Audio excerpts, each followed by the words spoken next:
Jesus Christ already returned. Everything in the Bible already happened.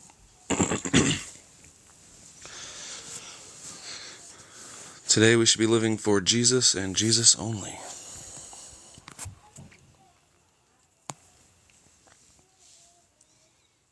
Did I just say Jesus and Jesus only? I meant God and God only.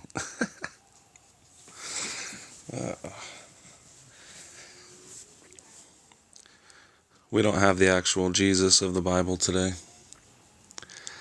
Hey, all my friends, I'm going to let you in a minute. I'm trying my best to watch every word that I speak here, So, let's just say that it's only, you should always avoid that, I guess. I have no idea what just happened to Don's life. What could have possibly happened except for that? I don't know. Because his appeal wasn't approved. That's ridiculous. So, I guess don't say those words. That's what I'm saying. My video got taken. I don't even think you're allowed to mention it now. I think they put a freaking stranglehold on that word. Which is going to be hard because that's a lot to do with our message, especially historically wise, Everything that Jesus Christ prophesied about happened within 40 years of him saying it. The armies came to Jerusalem. Hang on. There's no way I can even do lives without mentioning that stuff in a historical sense, so that's just going to be the way it has to be. So, the armies came to Jerusalem, the Jews fell by the edge of the sword and were led away captive into all nations. Israel was destroyed by Jesus, the temple was left desolate. Those are all the things that Jesus said in the Bible. And everything that he prophesied about came to pass within 40 years of him saying it. It all happened in that generation. The truth was, Jesus Christ came to do a short work on the earth and deliver everything back to the Father so that we can have God today. We should be living for God. My channel is shadow banned in every single way, guys. There's nothing I can do. Go look at my views. What I have right now is a bunch of haters, and they're ganging up on me. They're making multiple accounts and flagging all my videos. I'm getting constant, your video was removed, and having to appeal it because they're going through all my videos and flagging them.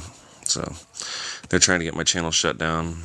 I've already got 2 strikes this month, so now I'm shadow banned because of it. They even tried to flag videos they took my video down for a minute. Luckily, that appeal was approved, but all I said was Peter wrote Hebrews. How'd they flag that one? It's amazing. You'll have to tell me how it's false, Jen, because I will quote nothing but Bible. So, Jesus said that generation wouldn't pass until all things were fulfilled. He said some of them standing there would not taste death till they saw the Son of Man coming in his kingdom. James said the coming of the Lord drew nigh 2,000 years ago. They were looking and hasting to the day of God. The Corinthians would not all sleep, but they would all be changed in the moment, in the twinkling of an eye, at the last trump. They will not have gone over all the cities in Israel before the Son of Man be come. Jesus told Peter that Peter was going to die. Peter looked at John and said, "What about John?" Jesus said, "What is it to you if I let John live until I come?" The book of Revelation, John wrote the things which were shortly coming to pass. He was their fellow brother and companion in tribulation. He was going through the tribulation. They held that fast what they had already until he came. Behold, he was coming quickly. His reward was with him. He who testified to those things said, surely he was coming quickly. Sent his angel to the churches to tell the churches things must shortly be done. What if he came and is coming again? Both and lying. No, he can't come back again. He already finished his work.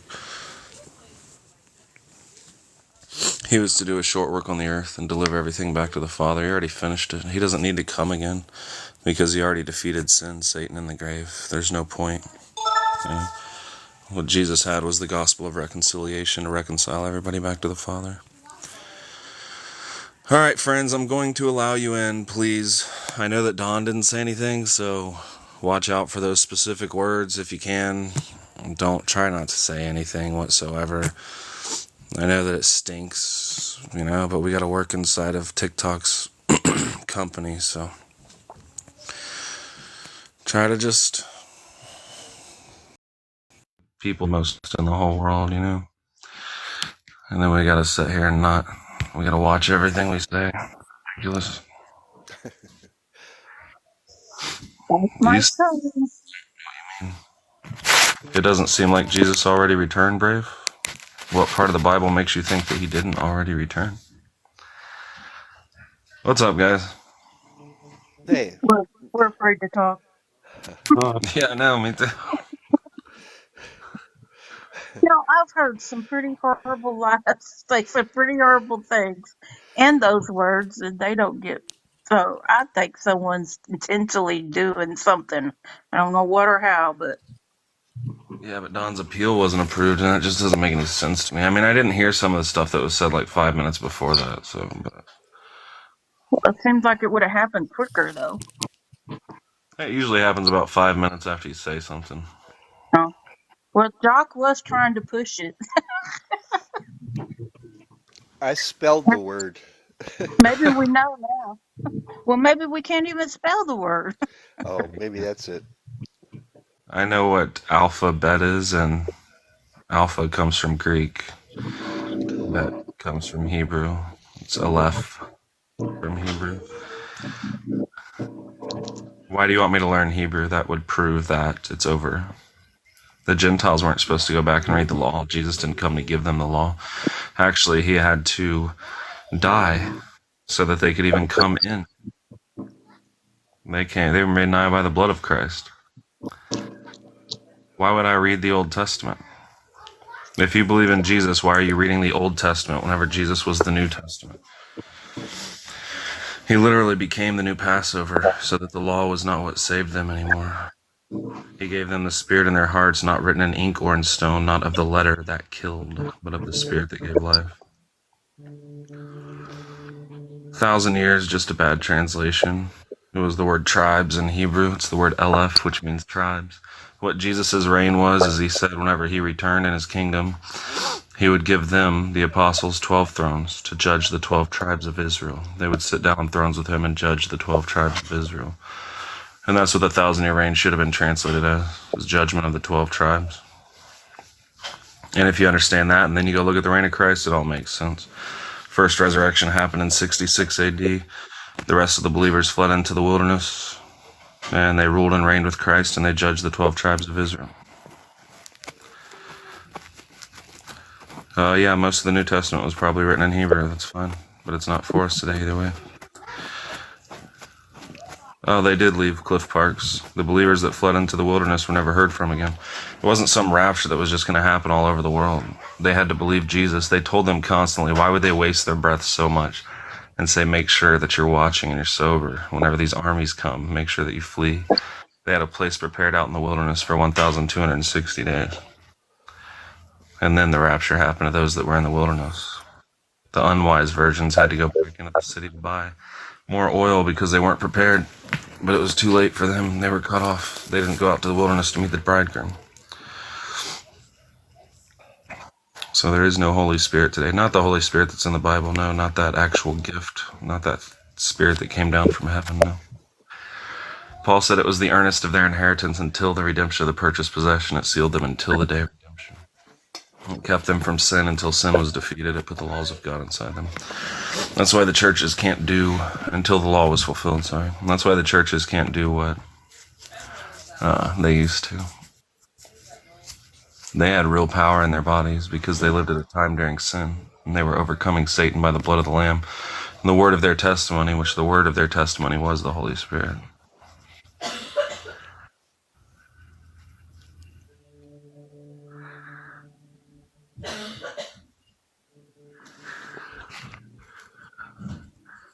Sin doesn't exist. If sin exists, nobody's in heaven yet, Brave. That means that the believers in Christ have been crying under the altar for almost 2,000 years. Why would Jesus make them cry? I mean, it would have been better for them to just sleep. Why would he let them out of their graves? Some of them hadn't even been dead for 2,000 years, sleeping, you know? And then they go wait under the altar and start crying for 2,000 years. How long, Lord, holy and true, do you not avenge our blood on them which dwell on the earth? Yet a little while, until their fellow brethren were killed. There's no temple standing today because the dead in Christ already rose. If sin still exists, the grave still exists. Satan is still in heaven. He's still the accuser, and you cannot go to heaven whenever you die. Nah, that's evil, man. There's a difference between sin and evil. Even in the law, their sins were rolled back each year by a sacrifice whenever the high priest went to the holiest of holies, right, on the Day of Atonement. But if they did evil, they were killed on the spot. And there was a difference. I never said Jesus came to end evil. Evil existed before sin ever came.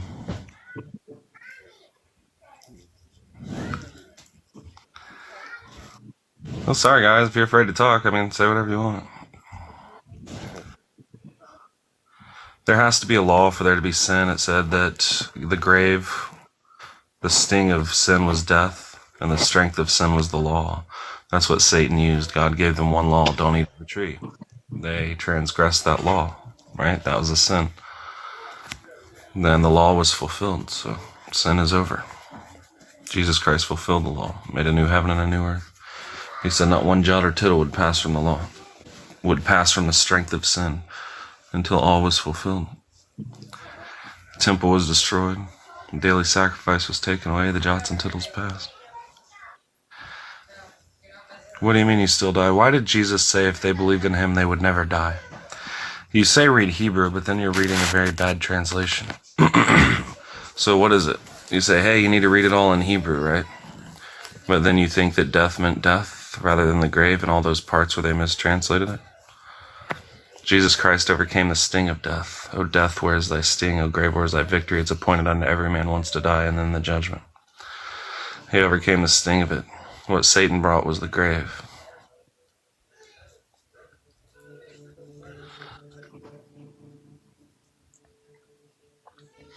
You should always be an honest person, worship God, Lenny. I've read John chapter 5. What do you want me to read in that? Do you want me to read that and tell you that the Bible's not the Word of God and it's not for you? Because he said that they had the Scriptures, but they had not the Word of his Father abiding in them. And they searched the Scriptures, for in them they thought they had eternal life, but they wouldn't come to him so that they may have life. The Scriptures were never to you. And the letters were never meant to be put in a book and made into a law book. Those are just simple letters to simple people, not to us. What was written to the Thessalonians was to the Thessalonians in whatever language you want to read it. What was written to the Corinthians was to the Corinthians in whatever language you want to read it. It wasn't to us.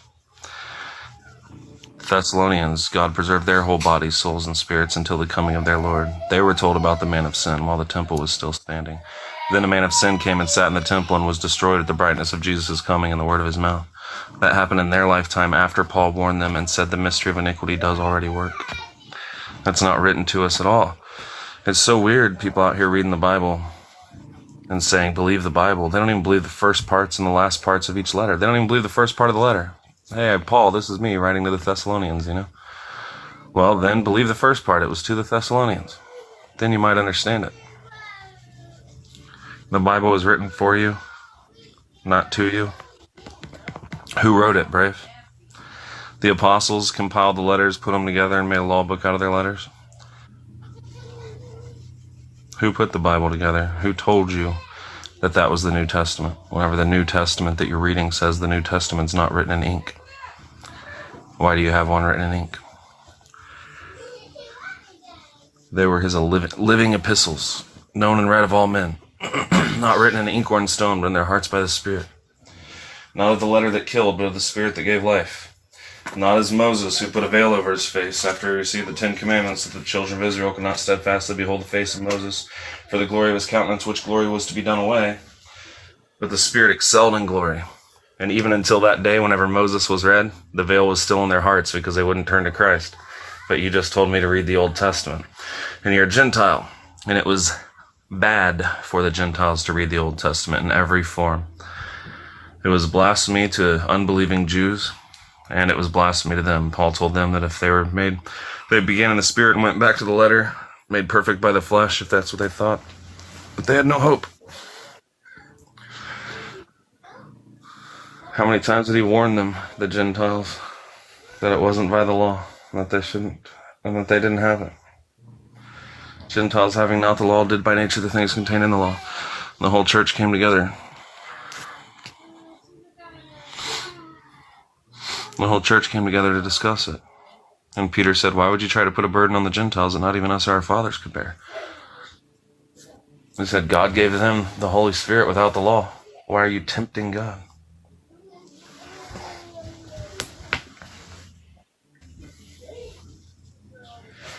The Bible is actually the opposite of the Holy Spirit. Having the New Testament written in ink and everything is the opposite of what the Holy Spirit was. Now, if you had the Holy Spirit, you might write a letter to somebody that's alive, tell them some words from God because you have the Holy Spirit. Somebody else takes that letter, says it's for them, and tries to make it a law book. That's not the Holy Spirit. I am looking for something, and I cannot find it.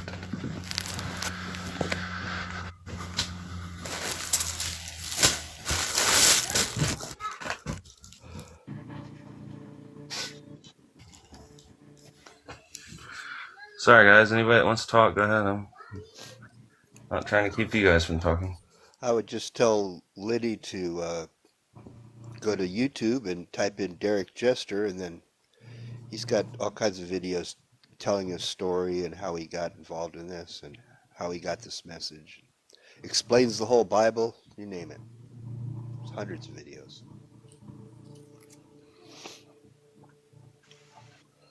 He explains the 1,000-year reign, hell, and every, the second coming, you name it. The desolation of Israel.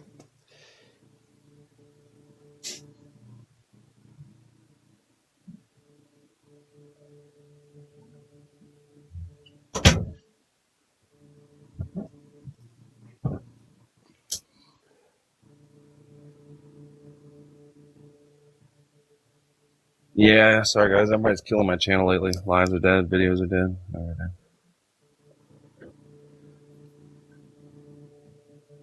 I wasn't here for it. What do you mean the Bible speaks of? God created Adam. I don't know why everybody gets into this weird stuff that they think is wise, All everybody wants to know is stuff like, what about Lilith? How many gods were there? Was Yahweh this? Was he that? Was he... Like, where is God in all this? Like, where's the supreme above all creator, like, in people's studies? Lester brings up the Anunnaki.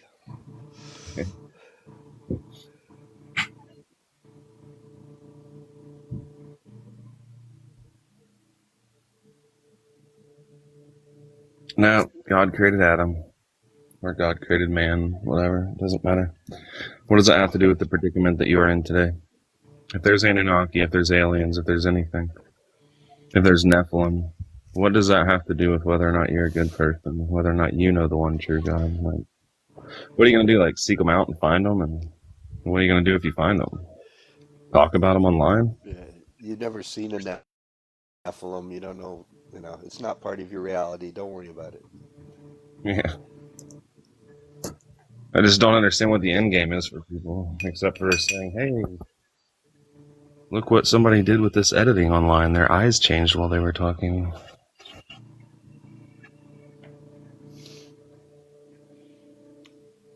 Even if that was I know, I used to watch all those videos, the shapeshifter videos. Look, if God did not create humans, then we don't really have access to God no matter what we do. If this isn't his plan and his work, what are you doing? If you were created by something else, why are you trying to find a God that didn't create us?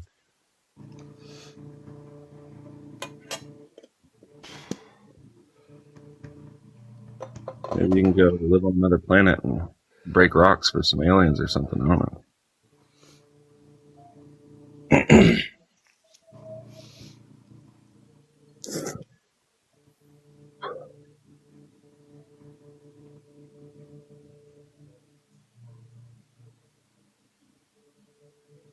Well, how you guys doing? My live's pretty dead. We're going to get some lively questions here in a minute. I can feel it.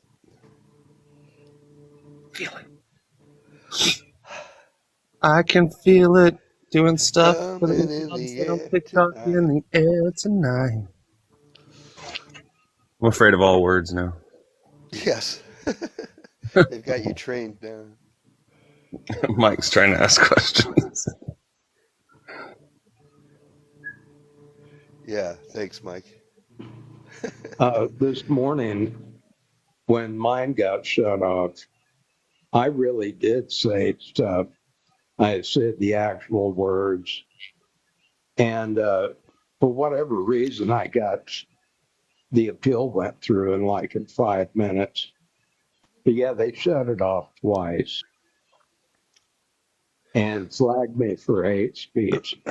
So I don't understand their, I guess I don't know how they judge these things. I didn't hear Don say anything wrong, and they didn't approve his approval. I don't get I how don't know this for sure, but I wonder if they don't have, you know how they have people that answer phones all over the world for different companies? yeah. I wonder if they've got a whole bunch of people all over the world, and they're the ones that they'll get a notification about an appeal, and they'll be, individuals deciding whether or not. So Yeah. if it's somebody who doesn't like your content, I just wonder if that's how it works. Right. I was trying to figure it out because I have no idea. I mean, it would help a lot if they would say specifically what you're not supposed to say, Well, I was just thinking logically, if they really do appeal it with people, if an appeal is submitted and people have to look over it, then most likely they have millions of people where they're outsourcing that job to. So really, it depends on who is the one reviewing your stuff. And we don't really stand a chance, There's not a lot of people that are going to be like, yeah, this is fine.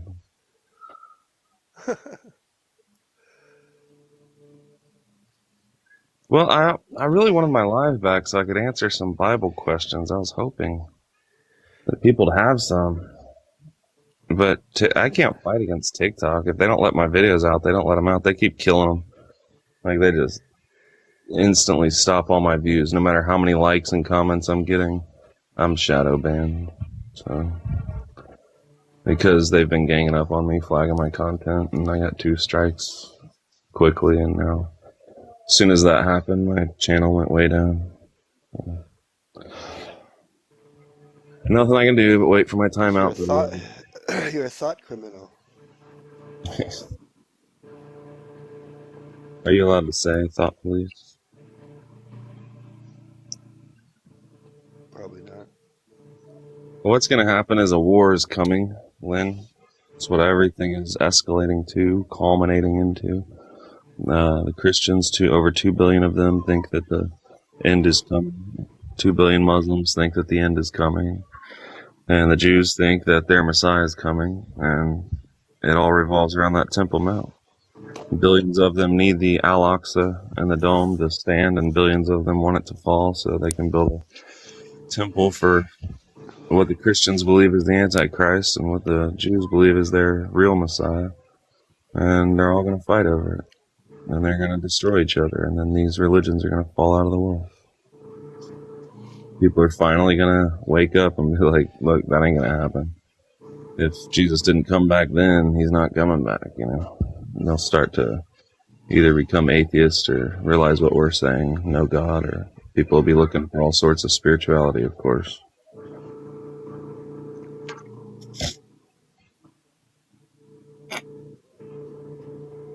I wonder how long before this happens. The Garden of Eden was Israel, man. That's why some people placed it in Jordan and stuff. It was actually the land of Israel. It was the gate to heaven. It's where they fell.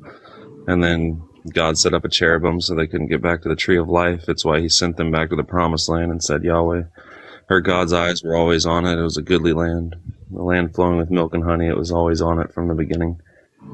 And he gave them that land. Jacob laid his head there, and that's where the gate to heaven was, in the house of the Lord. That's where the cutoff point happened. And that's where Jesus Christ descended from heaven, destroyed the man of sin that sat in the temple. That's why they built the temple there. Jacob said if God would be with them and he could bring him home safely with the wife that he promised him, then that would be his house. He said, this will be your house. David sought out the place where Jacob laid his head. Solomon built the temple under the gate to heaven.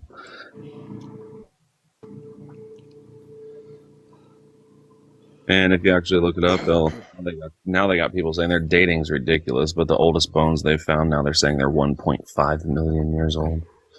You know, but the oldest bones they found are in Israel now. They said, you know, it's changing everything about where they think man came from. And the oldest full skeletons were in Israel.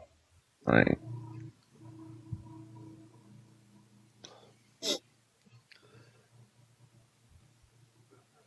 Well, I'm happy to hear that, Lester. yeah, all he really needs God.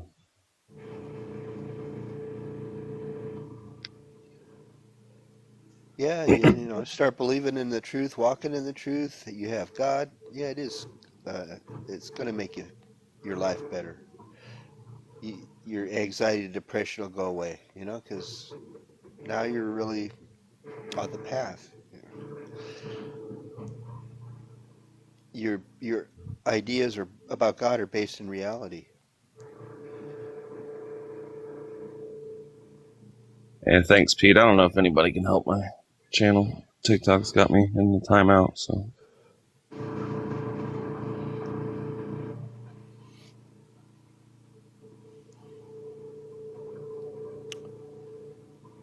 I just know this message would really appeal to millions of Christians if they got a chance to hear it, because they know there's something wrong with Christianity, and they know the Bible doesn't say what they're being told. And Well, here's a crazy thing about TikTok. I told A. Roach this the other day. So this guy who edited my video, you know, the guy's only got 13,000 followers now, and this is after he duetted my video.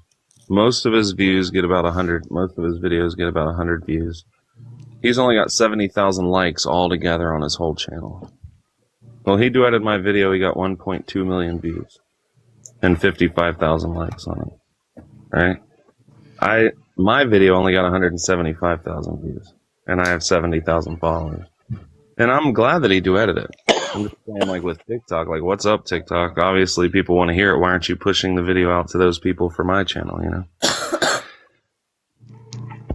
you say this guy took your video and made it part of his video? Well, he just duetted it, which is something you're allowed to do, which is a good thing. Somebody, you know, they have their face next to your face while you're playing. Yeah, but he got 1.2 million views for duetting mine, and he didn't have hardly any followers whenever he duetted my video. Most of his followers came from my video. 55,000 of his likes out of the 70,000 in total that he has on all of his videos put together came from my video. It's the most watched video on his channel. Like, why isn't TikTok putting my stuff out? Is all I'm asking. Obviously, if they would have put my video out to those people, I would have gotten the views. I know, you got the looks of a cult leader and everything. I think All right. you'll take off. I think it's because I don't have a guitar anymore. To be a cult leader, you gotta have a guitar. Like Charlie Manson? Yeah, since I don't have one, nobody's following me. They're still stealing your stuff, though. Oh, he wasn't stealing it. I'm glad that he duetted No, it. I I'm wish saying everybody. there's people out there that are Oh, that yeah, have no. built their stuff off of your stuff.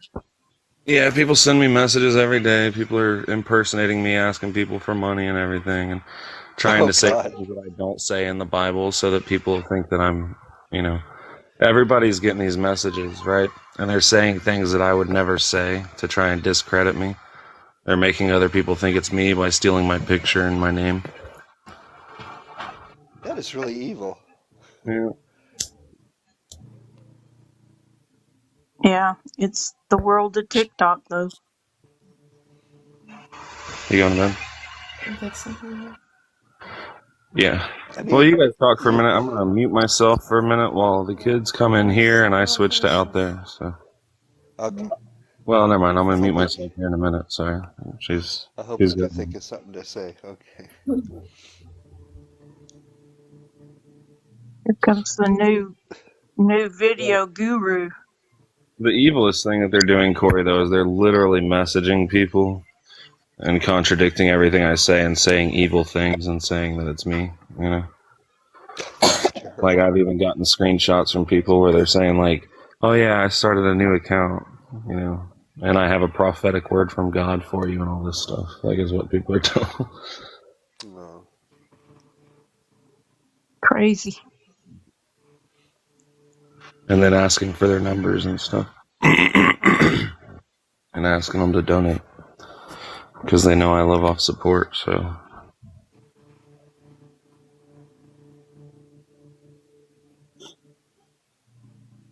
I'll give you my, if you have plenty, Pete, I'll take the charity, man. I would love to. It's been 3 years, I think, since I've had one. Well, it's a good thing because, you say you don't get to have much entertainment or anything like that. I mean, playing a guitar, helps with anxiety. Music's good for the soul. Right. Well, I'll send you my address because you said you had like a dozen or something. I don't know. You can give me the worst one that you have, where the fretboard still works. Give him a halfway decent guitar if you're gonna send it. No, don't worry about that. As long as it makes a sound. 20. Yep, some real worship music. That would be awesome. I'd like to, like actual God stuff. I thought about it. I started to Yeah. write stuff like that, but 20 guitars. yeah. Nobody has 20 guitars. Most people that play guitar have a lot of guitars. I'm always lucky if I have one that works. Yeah, I'm down to one now. Oh, yeah, I saw you with the guitar in your hand. What kind of stuff do you play, Jacques? Oh, just rock and blues, and I've been in the Christian bands and played Christian rock. And Hey, if I get some money, I'll send it. It's gonna happen, but I'll send it to you for shipping. And that'd be You way can, worth you can make those three it. string guitars out of anything. A shovel, a cigar box. Yeah. I kind of like the sound of those. I'll figure that out, man. Because if I can get one for that price, I'll just not eat for a month. That much to ship it?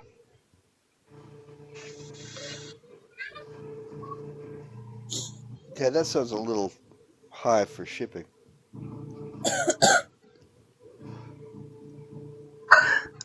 Well, Seems like it'd be about $50 to mail a guitar. Right, obviously, it works for me. Yeah, that's awesome, man. That's really what you need. Start paying attention to your dreams for real. I had a little dream the other night I thought was cool, and even though I already knew it, I just like it, Like, I wasn't thinking anything about this, but I saw this house, and these people were inside the house praying they wanted Jesus to knock on their door, They were praying that Jesus would come to their door and knock on their door. Well, then this Jesus walked up to their door and went to knock on the door, and an angel came and grabbed Jesus. And whenever they grabbed Jesus, he turned into a bug. And then he was right past me, and I saw the bug real close up in his hand while the angel was walking by, and he said, he's no longer the Messiah, he's a locust, And I don't know. Oh, wow. That's crazy.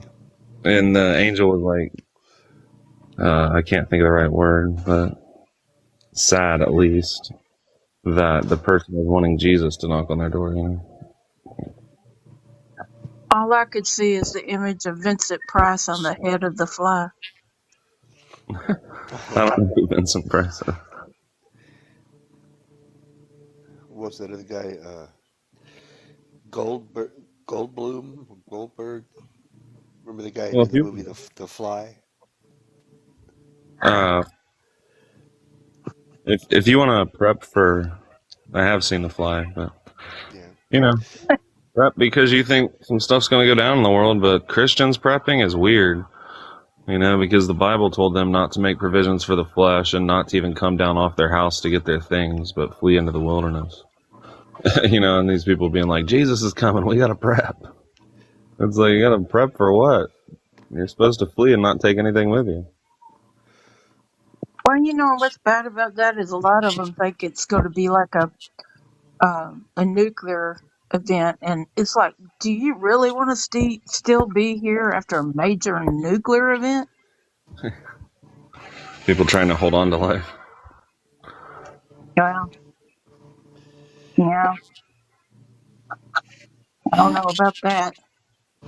I don't know that it would be very much of a lie. Yeah, for real, Pete. Let me know. I'll try to figure out how I can do that. Maybe whenever book sales come in or something.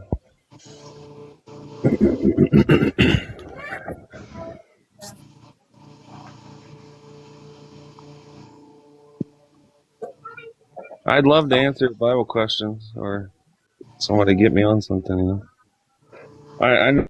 I'm just saying, man, for shipping. You know, like at least if you're willing to do that, I'd like to.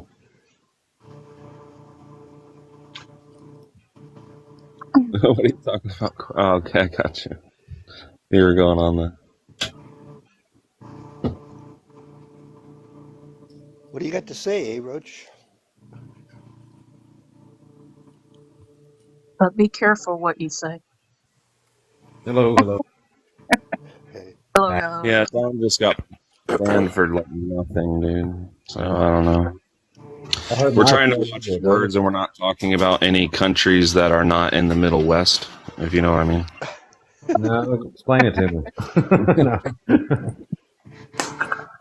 I hear it You all could the time curse, on you other could people. curse, I guess, but you just can't say those. Well, they offer a bleeping thing, so when you do say it, it bleeps it. They should offer that.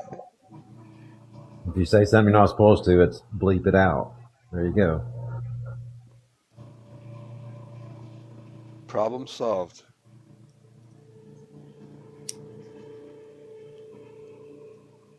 I think I heard you say earlier, I wish they would tell you what you said so you don't keep repeating it. Yeah, I mean, just saying that you're not following the guidelines. It's just not really that helpful. No. Obviously there.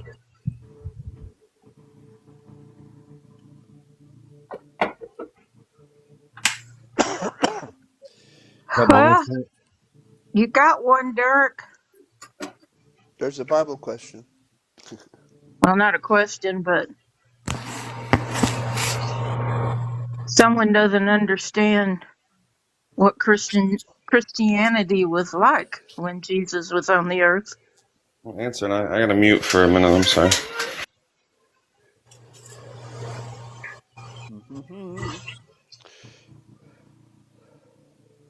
So, It already did. they didn't make provisions for the It's flesh. just not observable. It wasn't ever supposed to be on this earth. yeah, we're Not a saying physical every single thing kingdom. written in the Bible has already taken place. It's all fulfilled. We're living in the ages to come. It's a whole different age.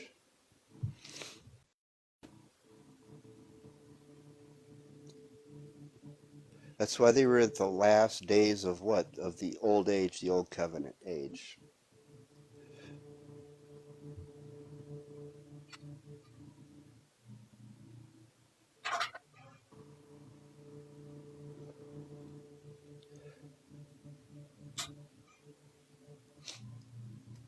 Yeah, I feel like I'm getting a cold. Sucks.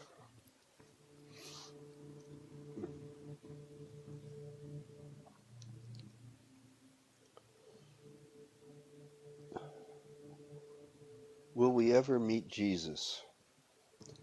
I don't know. He's in his own section of heaven called the New Jerusalem. Probably. Can't But imagine. when we get up there, I bet we get to meet him. Yeah, I think so. I'm counting on it. Yeah, I gotta see him. Wow, Yep. I gotta see Jesus. him, so I'm counting on it. Even if I'm a whole different section, I'm still counting on Yeah. it.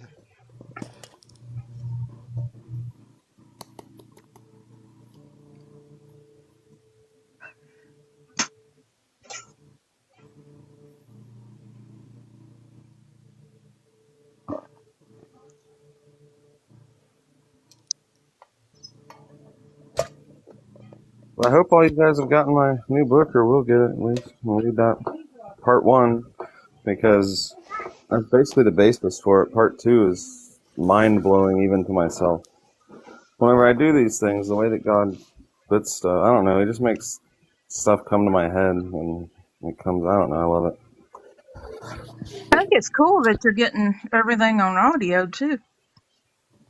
Yeah, I finally figured out why some of my books can't get on audio, so I'll be able to put the next part on audio, and I'll be able to put the other book on audio. Is it your voice or is it something else? It's actually pretty cool. You can just go listen to it. And they have a sample. It's a, it's whatever you call it, computer generated, but surprisingly, it's actually pretty good. And if you go to my books on Amazon, you can just click on the audiobook part of it, and then click on the sample, and it'll read you part of the book. That is really cool. But yeah, at first I was like, my friends shouldn't get these things. They don't need to. And I'm like, what are you talking about? Like, why would God give me this understanding if we weren't supposed to use it? Like, it'll help everybody. Yeah, I'm looking forward to reading. Are you really? You can't lie now. Well, I am actually, since it's mind blowing. After knowing what the hell blew Derek's mind. Part 2 is mind blowing to me. Like last night, I was just like, oh my God, I get this. I wouldn't even realize the scriptures that I'm putting in there. And like, I'll have what I'm going to say next, and it's hard to even explain. I wouldn't realize what I was about to say. And the way that it just falls so far has been amazing. And because before I was just trying to put the information out there, this time I'm trying to really explain everything. And it's coming out better than I could imagine. Cool.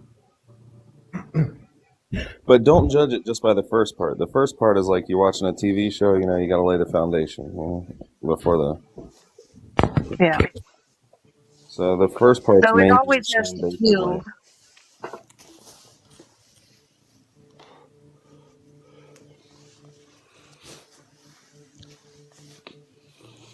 Yeah, thanks, Pete. I went back and corrected everything. And that's another thing, man. Everybody's destroying my channel. My haters are really after me right now, like bad, hardcore. And then I had to stop putting my book on Patreon because the troll that hates me the most said he was going to get on there, and then weird name got on my Patreon, Justice Bieber, and that's something that he would do, And I was like, I can't put this up here because then he could just steal my material, publish it, and it would be copyrighted, so I wouldn't be able to publish it, And I've seen people doing that to other people before, steal their material, publish it, mark up the price to like $100 so nobody will buy it ever, and then nobody gets the information, and you're not allowed to publish your own book. Yeah. Without legal stuff that no one has the money to fight. I'm putting that in this book too at the end, Patricia. Once I put all the parts together, the last part's going to be about my life and this message. So I never wanted to put that in before, but because I thought it was a prideful thing, but everything's got to make sense. So I'm putting that whole part in there too.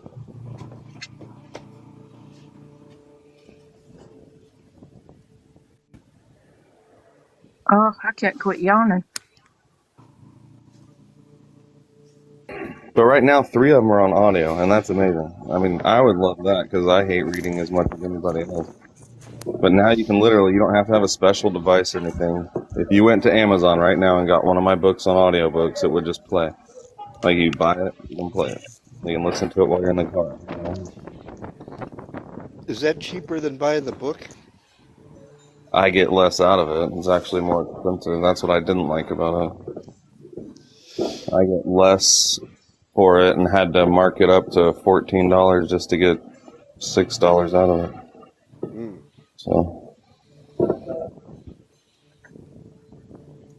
So it's actually more expensive for one of the books. Got to pay for convenience. I mean, because it is nice to have it when you're in the car. Revelation is cheaper in audio than when I have it up in paperback. Christianity Ended is more expensive in audio than it is on paperback.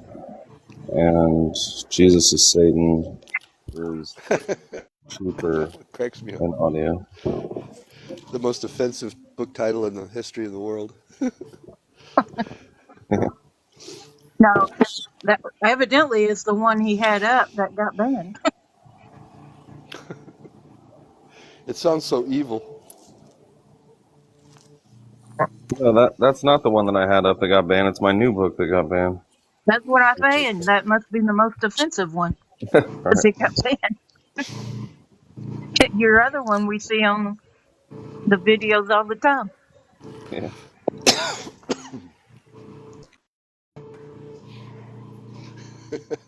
When I saw he wrote a book called Jesus is Satan, I said, wait a minute. What am I getting myself into here? That was the hardest uh, teaching that Derek came out with, that Jesus is really an evil spirit today. Like, oh my God, people are going to want to crucify you for that.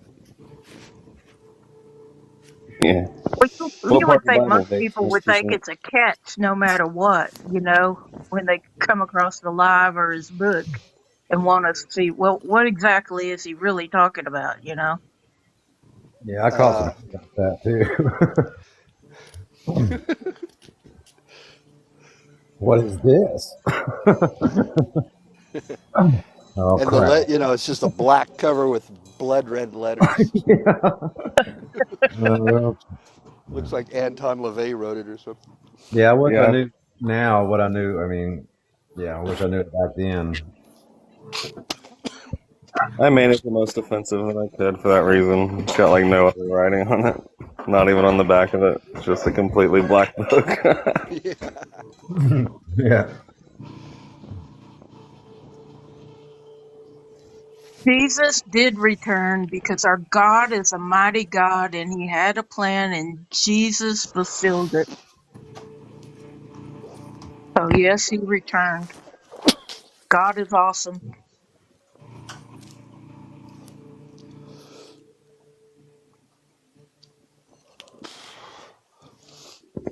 My new one's hard to find under my name though, so there's a link to that on my TikTok profile. You can just go to my profile and click on the link.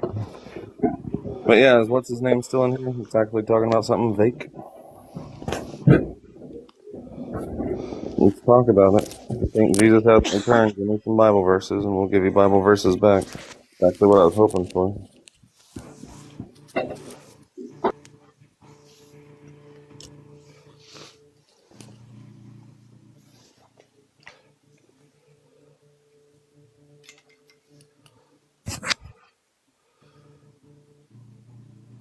You know, most people tonight just have come in and said something and then left.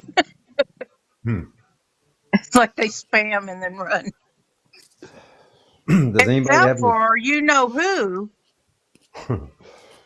Ed Heffley? Doc? Where is he? Our cowboy friend. Cowboy Patrick? Yeah, Yeah. we haven't seen him. I I saw him actually, I earlier never today. blocked people, but since they've been ganging up on me, flagging my videos, I blocked like 7 people that I might suspect of being the ones doing it. Because they're on every video that I post and they say the same stuff every time. So. Does anybody out there have any questions between us and them? The difference between us and them? And it's the other groups on TikTok that people watch and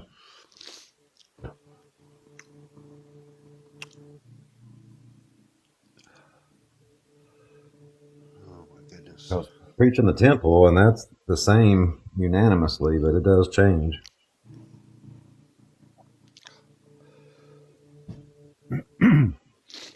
I mean, if you see somebody preaching something on TikTok that you think is ridiculous, you don't invest all your time trying to destroy them. You just scroll away.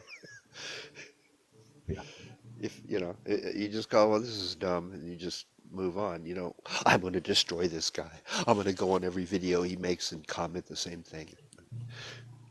It must be because they're challenged by it in some way. They're like, oh my God, he makes sense. A lot of people hear different people talking about what we talk about, but it's definitely different. Yeah, I realize it's shocking to a regular Christian happens to come by here and Jesus already returned, Christianity ended. I mean, they're going to be up in arms from the moment they see that. Well, yeah, but when they see another video or another group of people talking about almost the same thing, they get confused that that's what we're talking about, and they And it's believe because Negro. the preterists don't make any sense, so they can debunk them. So then whenever they come in here, they think we're saying the same thing. Yeah, it's kind of confusing. What's the difference sometimes? But they believe the kingdom is inside of them. We don't. Kingdom's in heaven. Nero wasn't a Well, beast. I've determined some of them are basically universalists too. What does that mean? Everybody goes to heaven? Yeah. Yeah, Oh, what a lovely religion that is. that was Everybody all goes to dogs. heaven. I That's think it was pretty all awesome. dogs go to heaven. Yeah. Well, that's true. Yeah.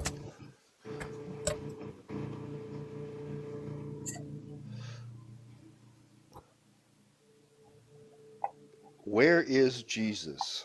Now, there's a question. I would He's have in to New. say The he's hammer. in New Jerusalem. The same one that came down out of heaven and the saints went up to meet him in the air. Jesus Doubt, ascended to heaven to prepare a place for them. He was up there preparing New Jerusalem for them. Once it was prepared, he came back and got them and took them up to heaven so they could be where he was, because in his Father's house there are many mansions. He went to prepare them a spot. There you go.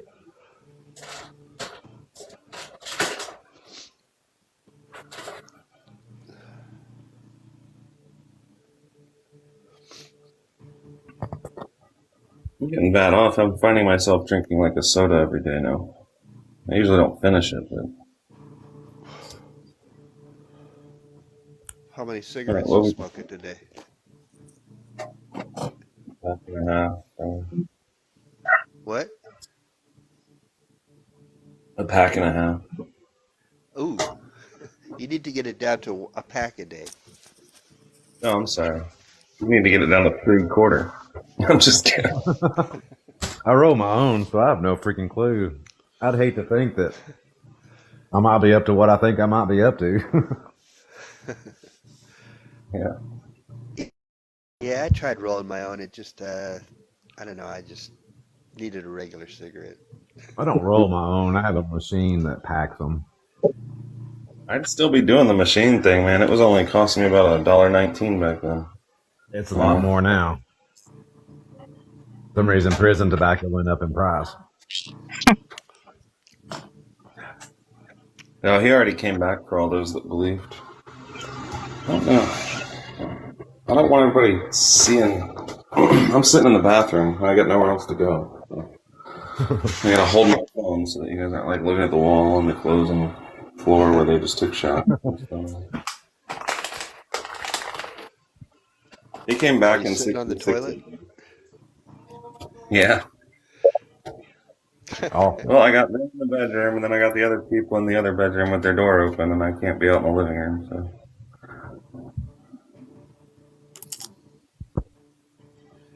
They're like, he came Derek, back in shut 60. up. They destroyed. He said whenever he returned in his kingdom, they would be given 12 thrones to judge the 12 tribes of Israel. That was the reign of Christ. They were judging the 12 tribes of Israel. The believers at that time fled into the wilderness, and the two witnesses came to preach for 1,260 days, while the believers were in the wilderness for 1,260 days. And they were away from the face of the serpent, away from this war. And after the 1,260 days, they stood up on their feet just before the temple was destroyed. They were caught up into heaven. And then at the same time, the two witnesses were. Well, I thought that I was answering that. Was I talking too fast, or I don't know. That's pretty fast.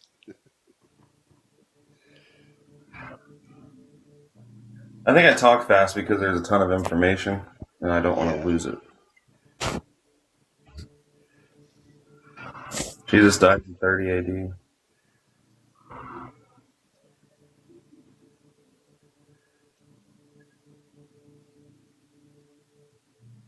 It had to be 40 years. He was Joshua. Same name as Joshua. They're interchangeable, however you want to translate it. Yeshua would have been Joshua, which took the children of Israel into the promised land after 40 years in the wilderness. Jesus Christ took the other children of Israel into the heavenly promised land after 40 years.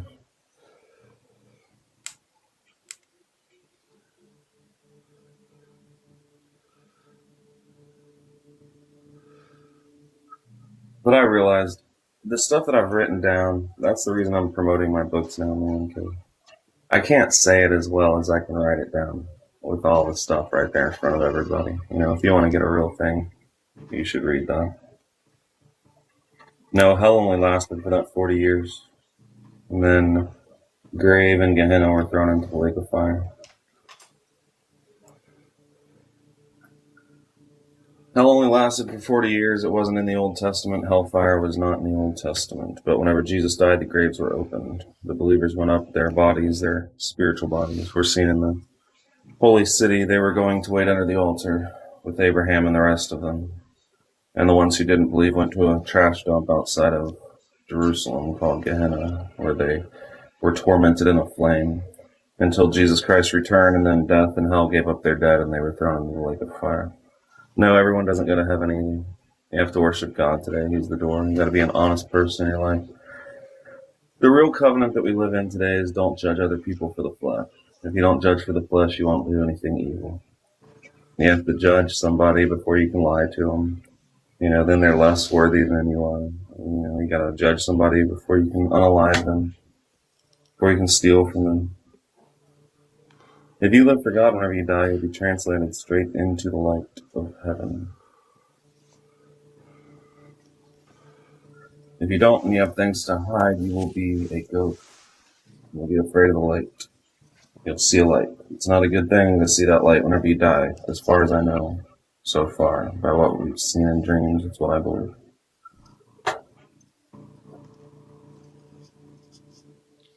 If you are light, you'll be translated into light. If you've hidden things in your life and you've lied a bunch, and you'll see you're going to be afraid to go into the light. When you die, you're going to roam around as a ghost.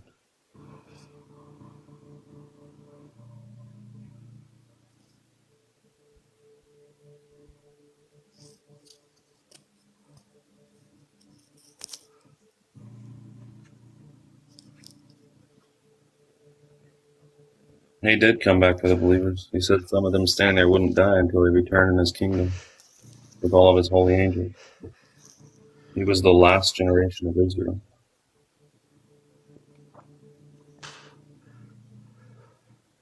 Yeah, you don't want to. You need to be an honest person. If you're not hiding anything, you won't be afraid of the light. Light reveals darkness.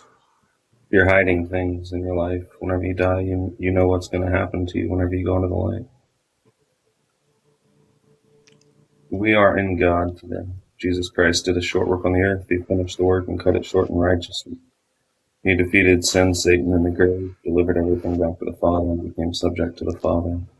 And now God has the judgment. Jesus' whole point was to come and take the keys of the grave from Satan. And then, through the believer's belief, they overcame Satan by the blood of the Lamb and the word of their testimony. They received that same Holy Spirit, and then kept them from sin. They became sinless. And by that, they were able to enter heaven, and Satan was cast out.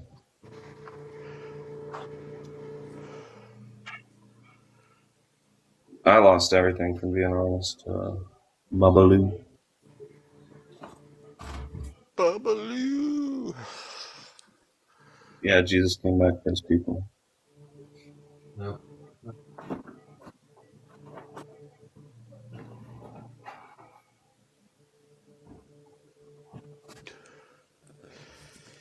Yeah, in Christianity, yeah, you just never feel like you're doing enough. Maybe if I just read the Bible more. Maybe if I just went to church more.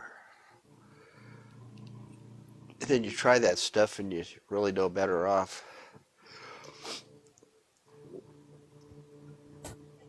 Then it's mostly because you're judging yourself for sin that God isn't even judging you for.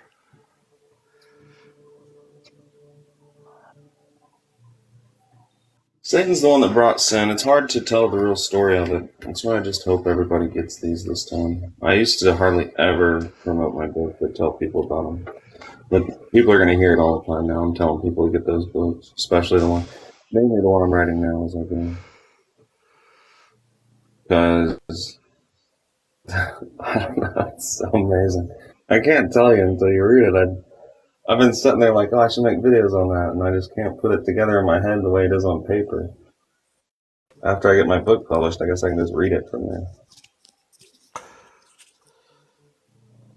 Yeah, you could do video. You're sitting there reading your book to the people by the fireside. Yeah.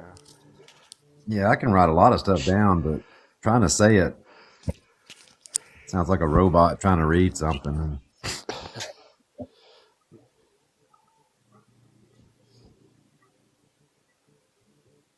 Okay, Yeah, I was pleasantly surprised with this audio book, and I know that it was God that did it. All right, so I was going to finish this whole book, and then the other night, in the middle of the night, I was like, you know what? Maybe I'll just post this part. So I went to post it, or publish it, and whenever I decided I was going to do it in parts, and whenever I went there, it said add audiobook to my other books. And I was like, wow, I didn't even know this was a thing. Well, then I was checking my email, and it was literally 12 hours before that. Like, I haven't looked at that stuff. I haven't, looked into it. And 12 hours before I saw that audiobook thing by chance, I got an email which I never check my email. I just happened to check it. I got an email from Amazon saying that from that day, it was literally that day that they rolled out the audiobook thing where I can just convert my books into audio. So I thought that was cool, but I just happened to see it that day and happened to decide to publish a part. I mean, a couple of weeks we were talking about this. Hey, can you get your books made into audiobooks? And you're like, I don't know, I'll have to look into that. And then it all came together. Right. But I was surprised that it doesn't sound, I figured it was going to sound like utter junk, But they let you listen to a sample of it, so you can just go listen to a sample of one of them because it actually sounds good.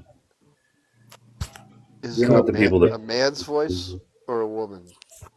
Man. Mm-hmm. Can we pick? That'd be cool. Yeah. No, I got to pick before I did it, though. Stephen Hawkins or Donald Duck, all kinds of British voice and stuff.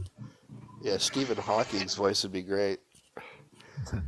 Jesus No, it'll just returned 2,000 years ago. Buy the audiobook and it plays for you. It'll just read it to you. We don't persecute Jesus. He said all the blood of the prophets from Abel until Zechariah, John the Baptist's father, would be required at the hands of that generation, and said, behold, their house was left unto them desolate. He was telling them that all the prophets would be fulfilled by the time the temple was destroyed. The blood couldn't be required until the temple was destroyed. He said they killed John the Baptist's father. And because of that, he said the law and the prophets prophesied until John. So the last of that line, from Abel until Zacharias, was John the Baptist's father. They slew the last of that line, Zacharias. Right? And he said all the blood of the prophets, because of that, would be required at the hands of their generation, from the blood of righteous Abel unto Zacharias, whom they slew between the temple and the altar. The blood can't be required at our hands. We don't stone us the prophets and kill them which are sent unto us. And he told them, O Jerusalem, Jerusalem, thou that killest the prophets and stonest them which are sent unto you.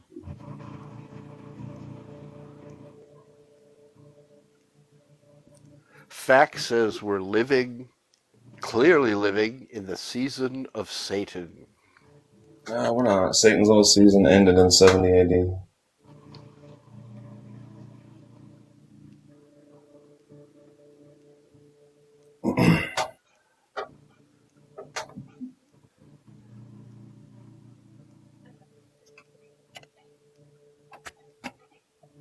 I don't know why I'm drinking this soda. It makes me feel like...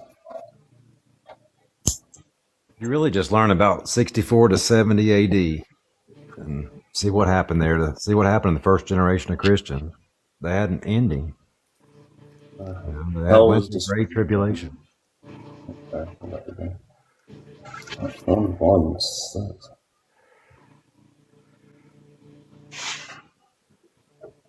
Jesus reigned from 66 until 70 AD. His reign was the destruction of Israel. He said whenever he returned in his kingdom with all of his holy angels, then he would separate the nations, right, and they'd all be gathered before him. He said when the Son of Man returned in his kingdom and sat down on his throne, that they would be given 12 thrones to judge the 12 tribes of Israel. That's what his reign was. And he finished his work, delivered everything back to the Father, and now they made a fake Christianity. After Jesus finished his work, he's been in heaven this whole time with the believers and all out of the old world. And after he finished his work, they made this fake religion out of his name, the exact opposite of what real Christianity was.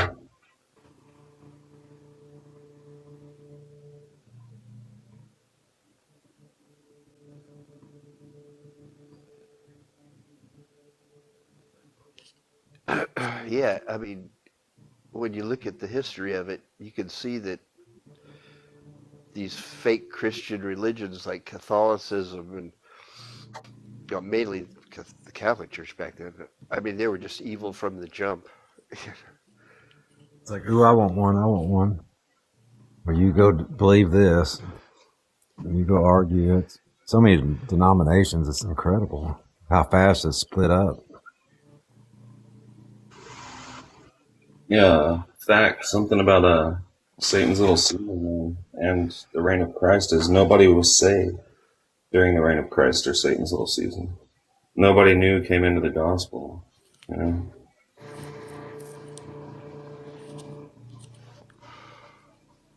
The gospel had to be preached until the believers fled, is what Jesus said.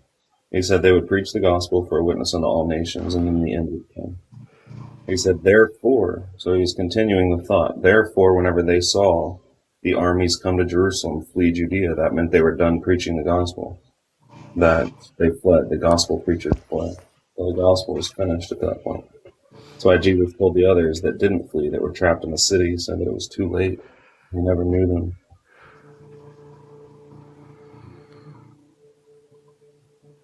All makes sense when you look at it that way. And we know what all those were. He said, on the day of Pentecost, there were there dwelling at Jerusalem Jews, devout men out of every nation under heaven. So that was what it meant by in the whole world. Just like he said, Caesar Augustus decreed that the whole world should be taxed. It said that the apostles turned the world upside down with their doctrine. And that's just a bad translation that we have, thinking that it's the entire planet, you know. He told Rome, I think, my God, your faith is heard throughout the entire world.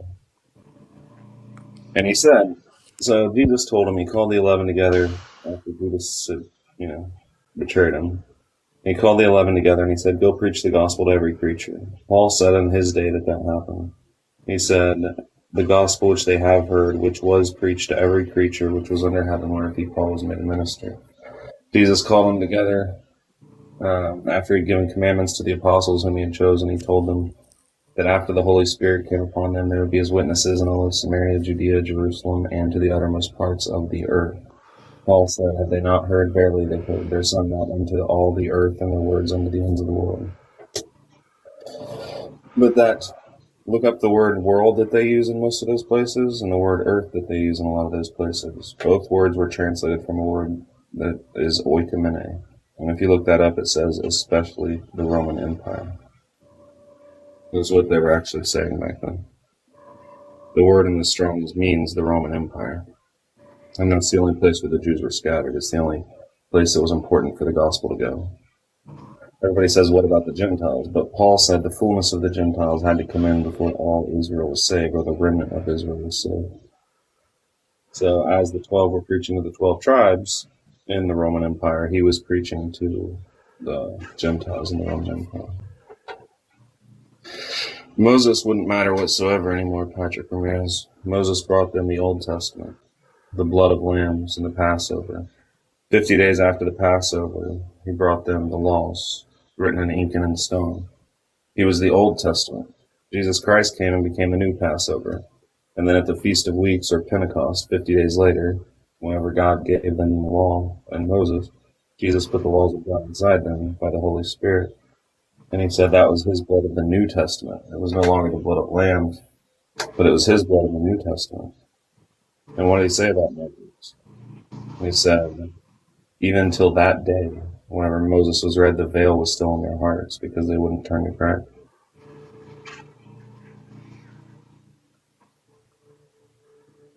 Oh yeah, what's up, Patrick? I'm just, I like using comments for talking points.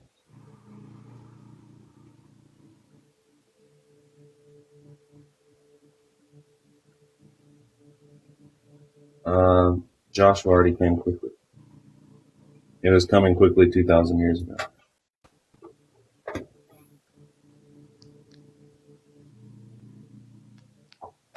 Or Yeshua, or Jesus.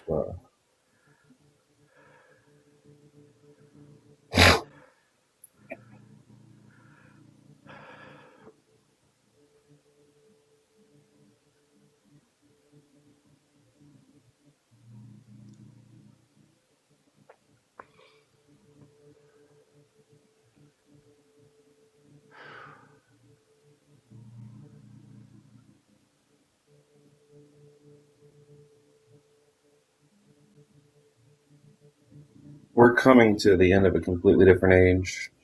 You're going to have 2.5 billion Christians going to war with 2 billion Muslims and 20 million Jews. They're all going to go to war with each other. They're all going to think it's the end times. They're going to think that the Alaska and the Dome of the Rock have to be destroyed so that a new temple can be built. They're all going to go to war. Even what happened in Israel recently, they call it the Alaska flood. But the Jews believe that that has to be destroyed so that their Messiah can come. They think is the true Messiah.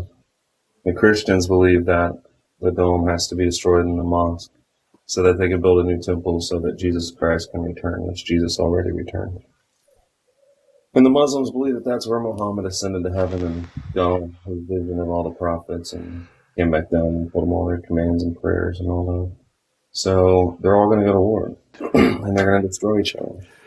And then Jesus isn't going to return because he already did. And their Messiah isn't going to come and everything they believe isn't going to happen. That's what everything's leading up to, so it will happen eventually.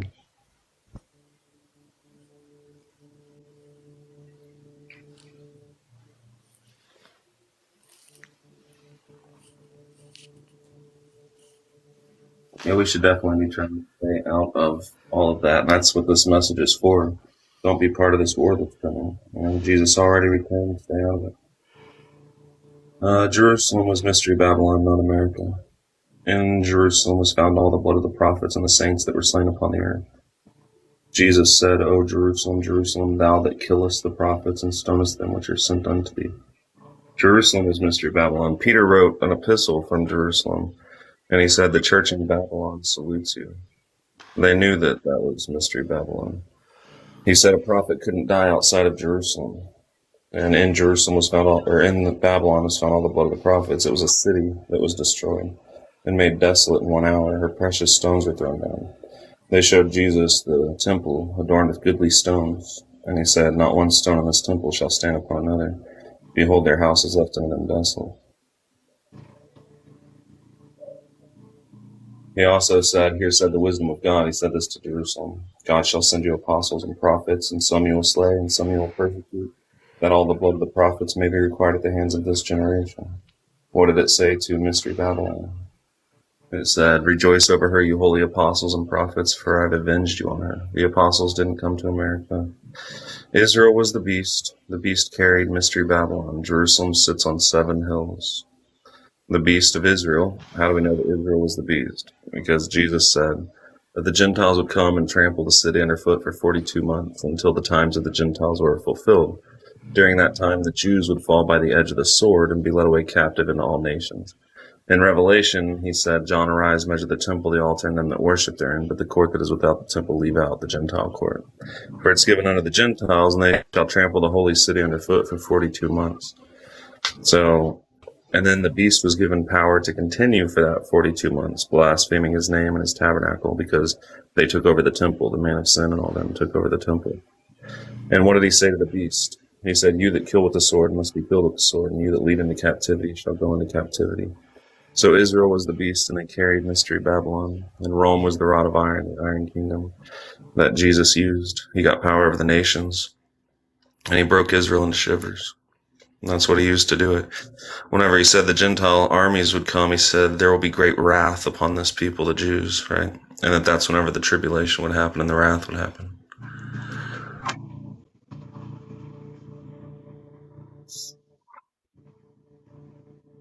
What do you mean he never said how long the end days would be? James said the coming of the Lord drew nigh 2,000 years ago. Peter said they were looking and hasting to the day of God. Said the end of all things was at hand. John was told to tell those people, those churches, to hold that fast what they had already until he came.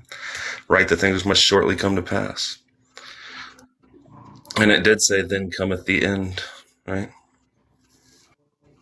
He said, whenever the gospel is preached unto all nations for a witness unto all men, then shall the end be. Therefore, whenever they saw the abomination of desolation of the armies come to Jerusalem to flee Judea, right? Because that was the end. And look up, for their redemption drew nigh, and it was even at the doors, and the desolation thereof was at the doors.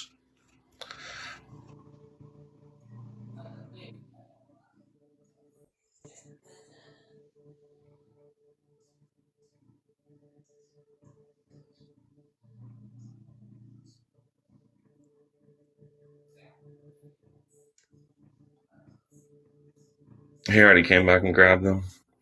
He said some of them standing there would not taste death until they saw the Son of Man coming in his kingdom, to reward every man according to their works with all of his holy angels in the glory of his Father. Paul told the Corinthians that they would not all sleep, that some of them would be changed in the moment of the twinkling of an eye at the last trump. The Thessalonians were told about the end too. They were told that a man of sin would come and sit in the temple, and then a man of sin came and sat in the temple in their lifetime. Paul wrote that to them while the temple was still standing. And he said the mystery of iniquity did already work. And once God was taken out of the way, then the man of sin would come and sit in the temple and be destroyed with the brightness of Jesus' coming and the word of his mouth. Jesus also told you whenever the end would be. He said that the jots and tittles, not one single one of them would pass from the law until heaven and earth passed. And the daily sacrifice was taken away. The temple was destroyed. The priesthood was dismantled. The bloodline was completely ruined. It was all done. The jots and tittles passed from the law. New heaven, new earth. That's why the dead in Christ were waiting under the altar in Jerusalem. They knew that's where Jesus would descend from heaven, destroy the man of sin that sat in the temple, with the brightness of his coming and the spirit of his mouth. And they knew that if their earthly house of that tabernacle were dissolved, they had a home eternal in the heavens. They knew that the way into the holiest of all was not yet manifest while the first temple was still standing. They knew that Stephen got stoned for saying Jesus Christ would destroy the temple and change the customs of Moses. So that's whenever the jots and tittles passed.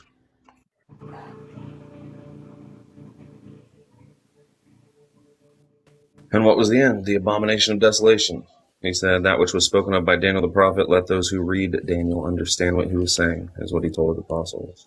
And he said at the end of the war, desolations were determined, and the people of the prince would come and pour out their wrath, or anyway, destroy Jerusalem and leave her desolate.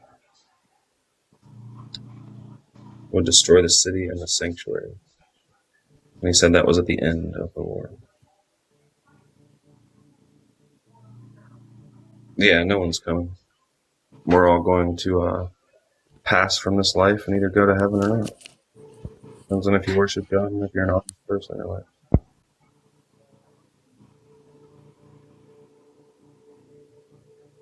You can't be the war now, man.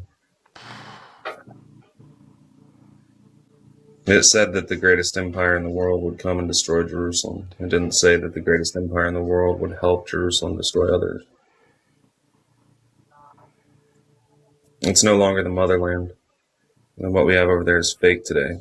Whenever God or Yahweh gave them the promised land, he said that it was a goodly land and he was caretaker of it, and that it was flowing with milk and honey, and his eyes were on it from the beginning.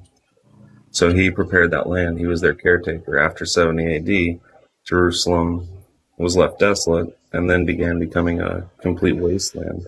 They had to revamp it through irrigation and everything else. Nothing would even grow there. The only reason things are growing there is because of technology, not because God is the caretaker of it, not because it's the promised land. Because Jesus already got them from Jerusalem. Whenever he destroyed old Jerusalem, they went up into heaven into New Jerusalem. Great was their reward in heaven. So Israel on earth is no longer the promised land.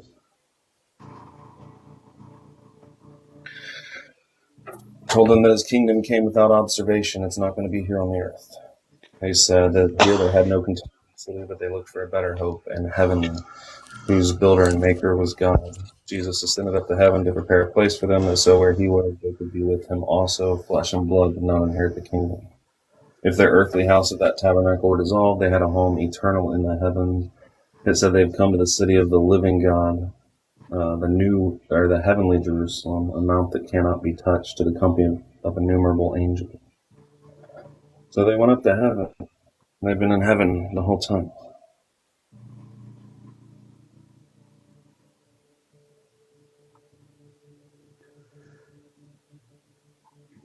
Man, you've been spouting Bible knowledge here for 20 minutes straight.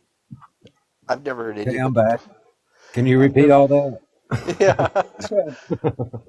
I mean, there's no pastor that can answer questions like that and just give you scripture after scripture, explain how it all works. I'm telling you, Well, thanks, Mac. And, I mean, I don't mean yeah, to kiss, whenever I say it to came kiss from your God, butt, but it the blows me world's away. so upside down. The world's so upside down. Whenever I say that it came from God, then they say I have pride. If I say I studied it, everybody praises me. Like, oh wow, you're so good at the Bible. But if I say no, guys, look, it really did just come from dreams and from God, then they're like, what pride you have.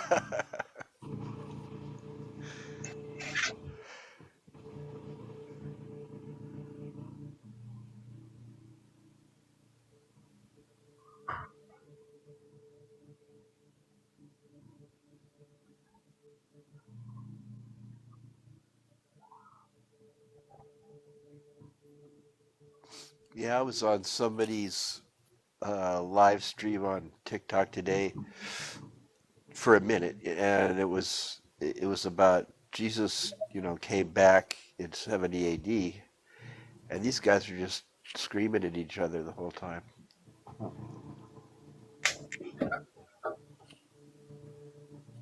We actually have a point. Their only point is to argue knowledge. We actually have a point, and our point is salvation. It's in God today. Believe what Jesus did. Believe the truth about it. Stop believing these churches and believe what is written. Stop believing what you were told about it and believe what Jesus and the apostles said. Believe that he delivered it all back to the Father and ended sin, defeated Satan in the grave, and now whenever we die, we can go straight to heaven because there's no grave. Like, be an honest person in your life. Don't judge for sin. We actually have a message. Those other people don't have a message.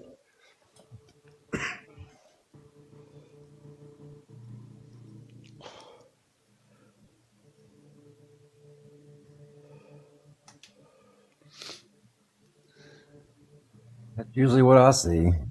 Just egos, battle of egos. Who can remember more Bible verses? Usually that's the winner. Sad. They all I say don't they know have how the far Holy Spirit and don't remember Bible verses. when I was 13 years old, the most profound thing in the world ever happened to me. I was sitting in my room and I realized that the only way to have truth was to be an honest person, and I think that was the most important thing that ever happened to me. I started going to my friends at like 13 and I'd tell them a story. I would always lie, I'm a teenager.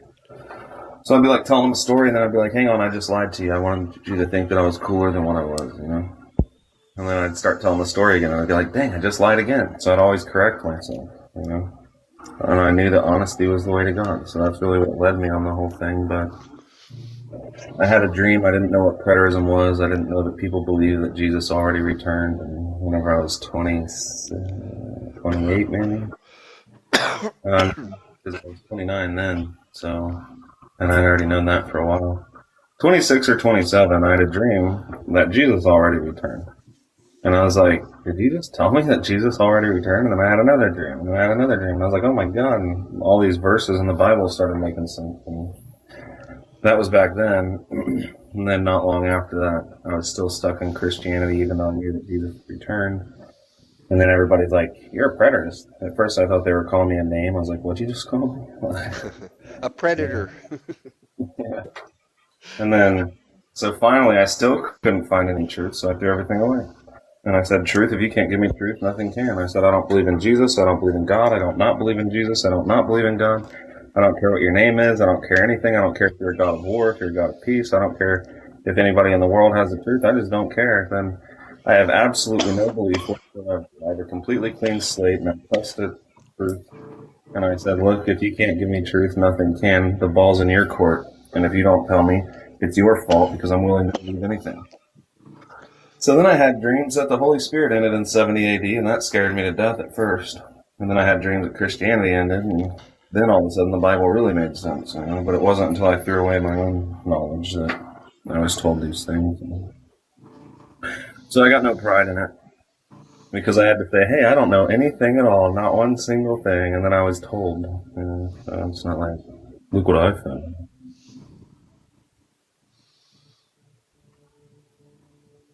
In fact, it was everything you've ever known. Forget it. Yeah.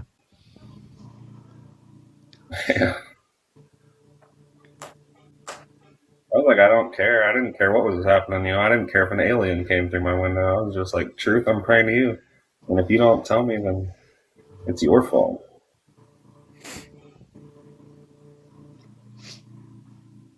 I think that's But the then kind after of prayer God likes. then it was so simple, you know what I mean? Everything just became so freaking simple. I was like, "Oh my God, how could we not see that right in front of our face?"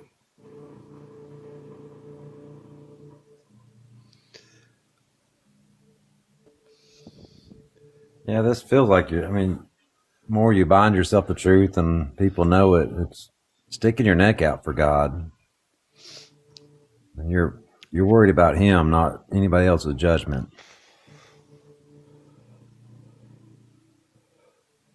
It's different. Been a Christian for 50 years and feeling like I had Jesus at some times, and nothing like this.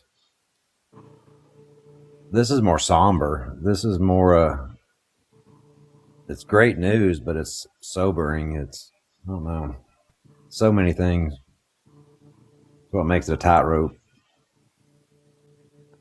But sticking your neck out for truth. I wish people wasn't going to judge me for what they ask me.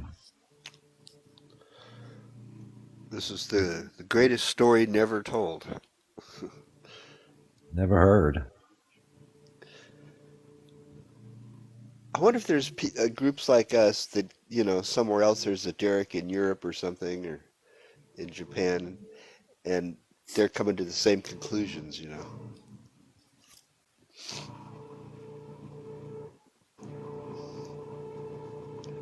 Wonder if there's a group on Instagram. We need a cool platform. I mean, the weird thing is, when you think about in 2,000 years, nobody has written the words Christianity ended in 70 AD. In 2,000 years. Whenever he first told me this stuff in dreams, I was scared to death. It wasn't something that I was like, "Yeah."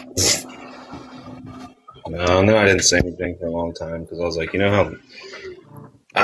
how hard it was to be like, "God, are you telling me that you're telling me something that you haven't told anybody?" Even though it all made sense, I was like, "You're trying to tell me." Right? I mean, you can just imagine how hard that was. Yeah, I mean, I'm glad to hear you had some pushback because. Oh, you don't know how much. I was like, "Are you?" I was like, "Are you fucking? Do you know me? Yeah, you fucking stupid." Like, I don't know. Just like a bunch of stuff. I'd say Noah had a pretty hard time too with it. You want me to do what? Build a boat? Yeah. That wasn't a popular thing. I laughed really hard too. Like, after the message was real sound, I was like, "God, you know my last name is Jester, right?" The rich. That sounds like God's sense of humor. Yeah. I already knew what was coming at the beginning. You must have said something, and God was like, "Hold my beer. Watch this."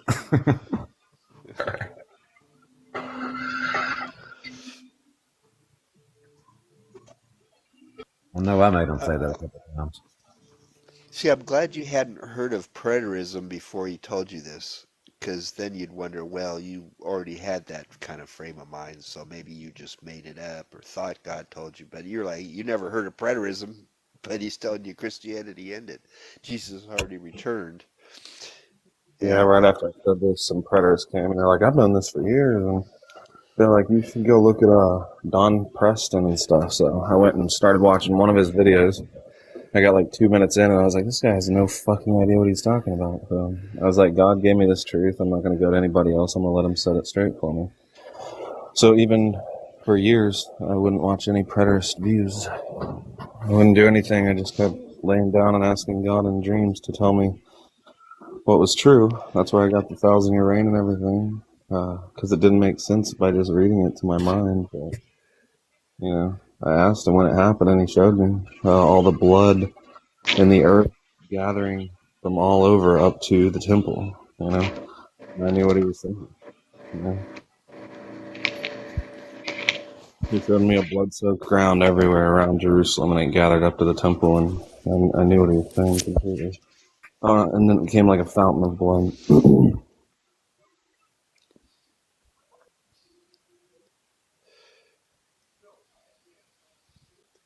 I wonder if there's more he could tell you that you didn't know.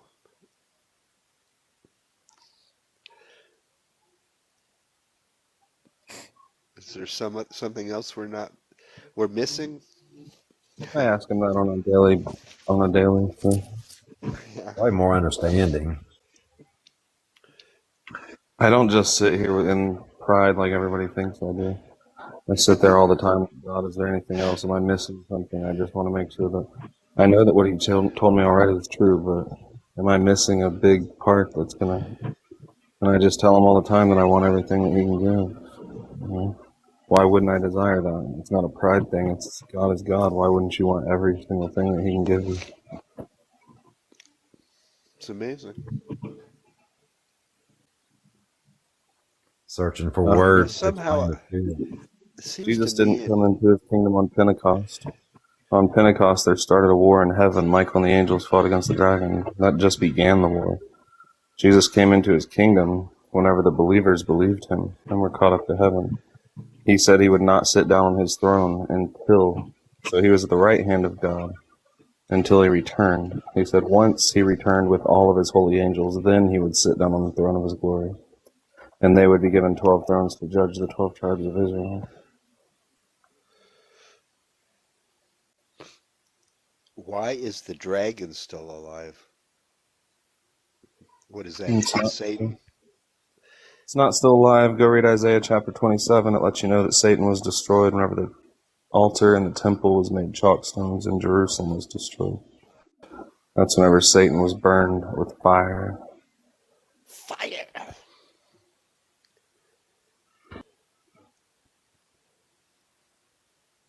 Or the I used to door. fast echoes. If somebody wants to fast, that's cool. Have fun fasting. If you don't want to fast, don't fast. You're not going to raise any vibration just because you're fasting, man. If you want to raise a vibration, be an honest person.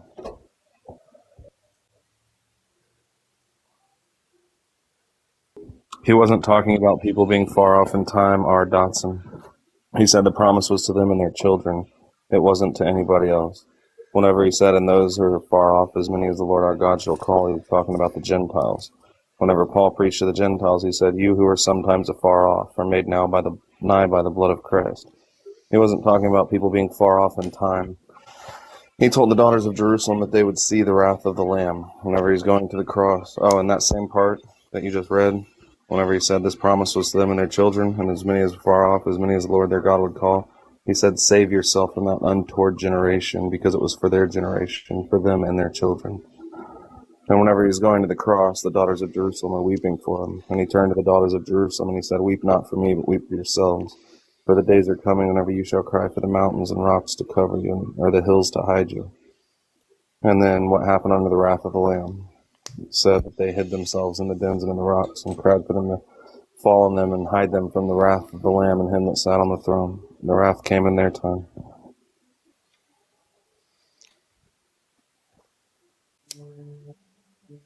Paul said that the fullness of the Gentiles had to come in before all Israel was saved. The 12 apostles went out preaching to the 12 tribes. Paul was the apostle of the Gentiles. It's not to you. While they were preaching to the 12 tribes, they were sealing them up and saving them. They were giving them the Holy Spirit, which was the earnest of their inheritance until the redemption of the purchased possession. It sealed them until the day of redemption. So they went out, and 3,000 were added to the church the first day, 5,000 were added the next day, or another day. The Lord God as many as would be added, and they were only preaching to Jews at the time. He said that they would not have gone over all the cities of Israel before the Son of Man was come. While they were doing that, Paul was the apostle of the Gentiles. He magnified his office, he said. And before he died, he said that he finished his work, and that by his mouth he had made fully known the mystery to all Gentiles, so he was able to be offered up.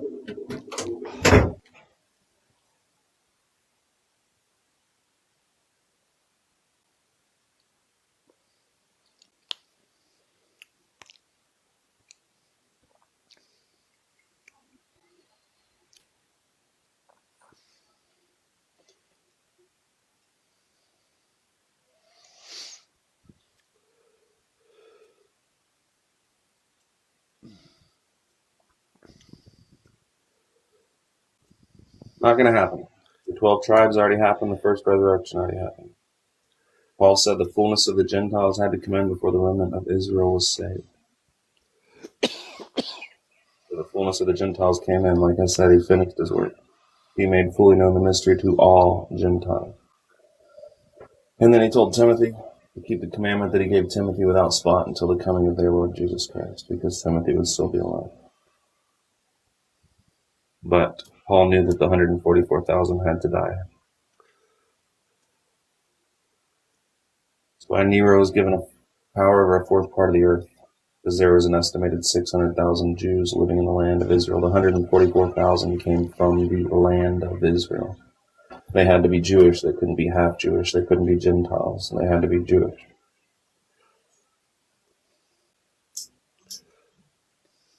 What happened to the half-Jewish? They still went into the kingdom. They have rights into the kingdom, but they weren't part of the 144,000. Oh, yeah. All the cities of the Samaritans believed they were half Jewish. The other Jews would actually walk all the way around their cities because they called them dogs, because they were half-bloods. They were muggles. But they went and they all believed they just weren't part of the 144,000. You know, some of these Christians today think they're part of the 144,000. Then what did the apostles do? They didn't stay up and save those people? I know, it's just ridiculous. The amount of delusion they're willing to live in. All world will be ended. The Bible doesn't say that the world would end. It actually says that generations come and generations go, but the earth abides forever. It doesn't say that the world would end. It said they would flee Judea and the temple would be destroyed. Jesus never talked about the end of the world.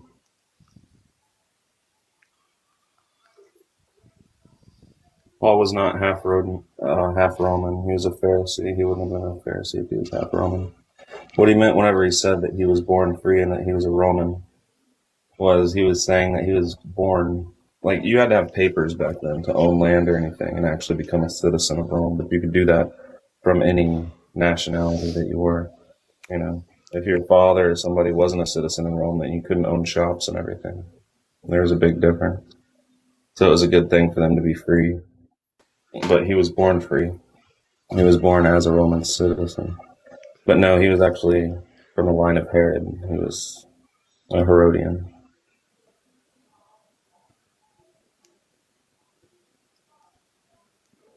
He said he was a Jew. Whenever Jesus was talking to the half-bloods, they didn't call themselves Jews. And he told the lady, he said, salvation is of the Jews. Paul said he was a Jew, so he wasn't half-blooded. He told the lady that was half-Jewish, he said, you don't know what you worship. They worshipped in a different mountain. He said, you don't know what you worship. We know what we worship because salvation is of the Jews. And he said, but I tell you that the time is coming whenever you will neither worship God in this mountain or in Jerusalem.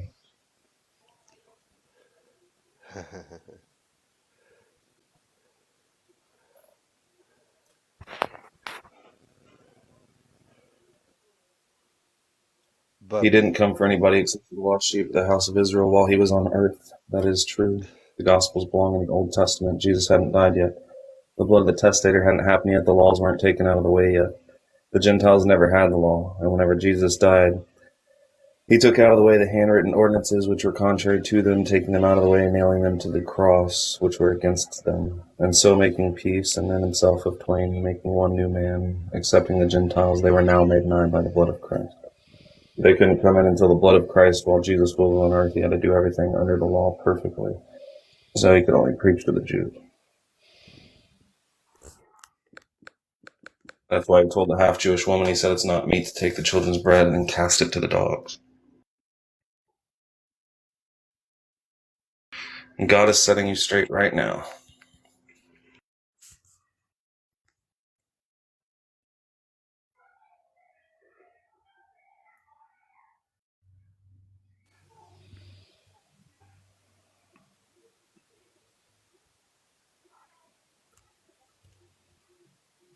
Holy gnome hat, Batman.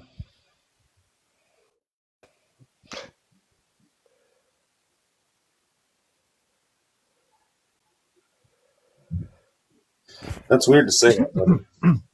Because Jesus said if he goes not away, then the Comforter cannot come. Right? So they couldn't receive the Holy Spirit unless he went away.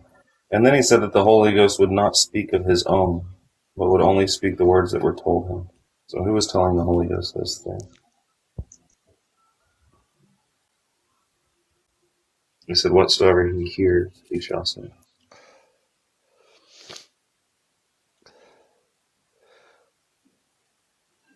Well, how do you expect God to set it straight?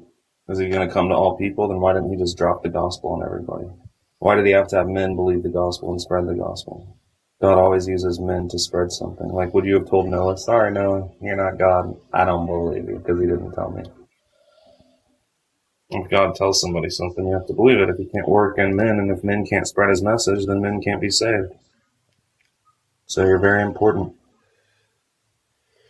After Jesus, he needed people to spread the gospel. So what are you talking about?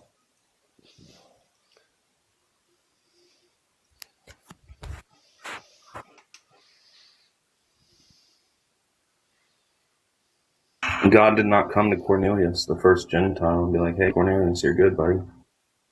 He said, go find Simon, Peter. He's in Joppa, at Simon Tanner's house, by the seashore. He said, go find him, and he'll tell you the words of life. So God sent you here to hear what God told me.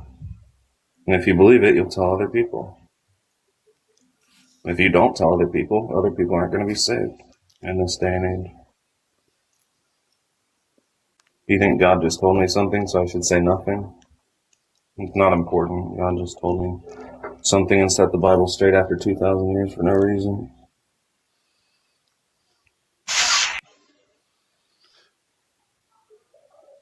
Love your enemy. put the Like, Trinity don't in. associate with infidels and unbelievers. Or what do you mean by love your enemy? Well, thanks back. I'll follow you back. Actually, Jesus gave them a new commandment. Like I said, he had to do everything under the law right until he died, because then he took away the handwritten ordinances which were contrary to them, taking them out of the way, nailing them to the cross. Before that, he said, love their enemies, because they were still under the law. But right before Jesus died, he said, a new commandment I give you, that you love one another. And if you have love for one another, by this all men will know that you're my disciples. So he was no longer telling them to love their enemies. Why would he say a new commandment I give you? Love one another. Right before he died. Because he was saying, you should no longer have fellowship with those outside. You should not consider unbelieving Israel your family.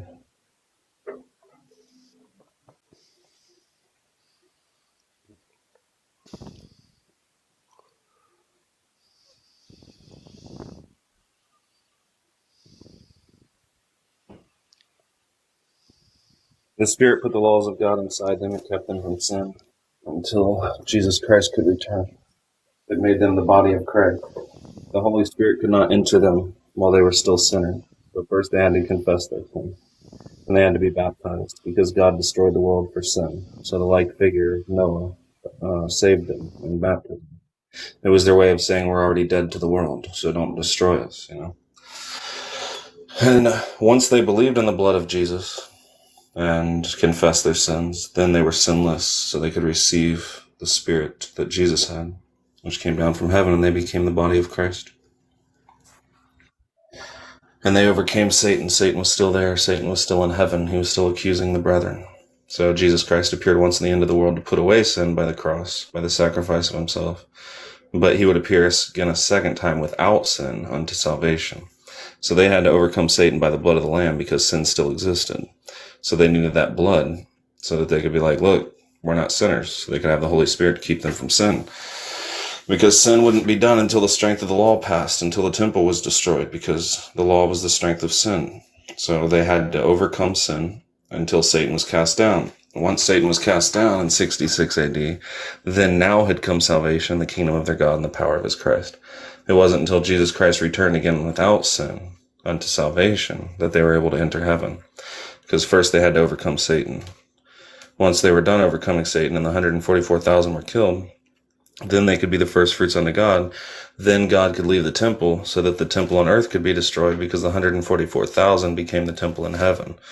Once the 144,000 became the temple in heaven, then the man of sin could come and sit in the temple so that God could destroy the temple. He had to transfer where the temple was before the temple on earth could be destroyed.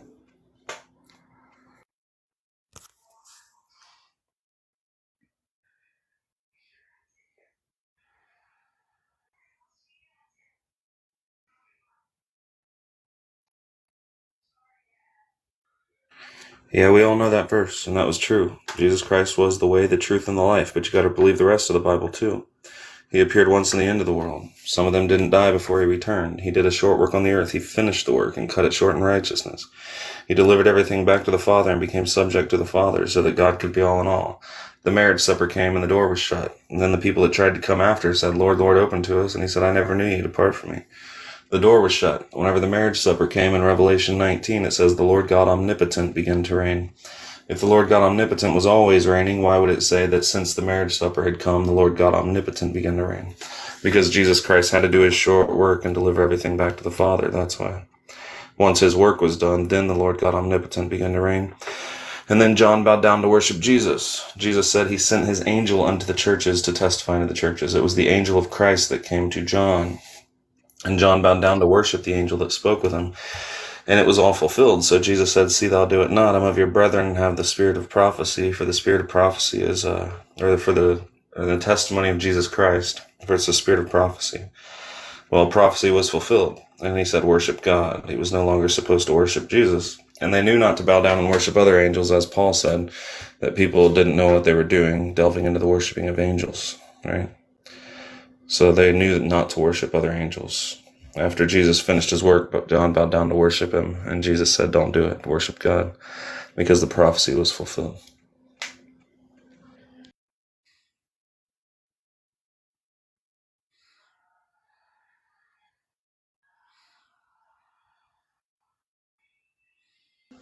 I'm sorry if you didn't want... Yeah, he came in 66 AD.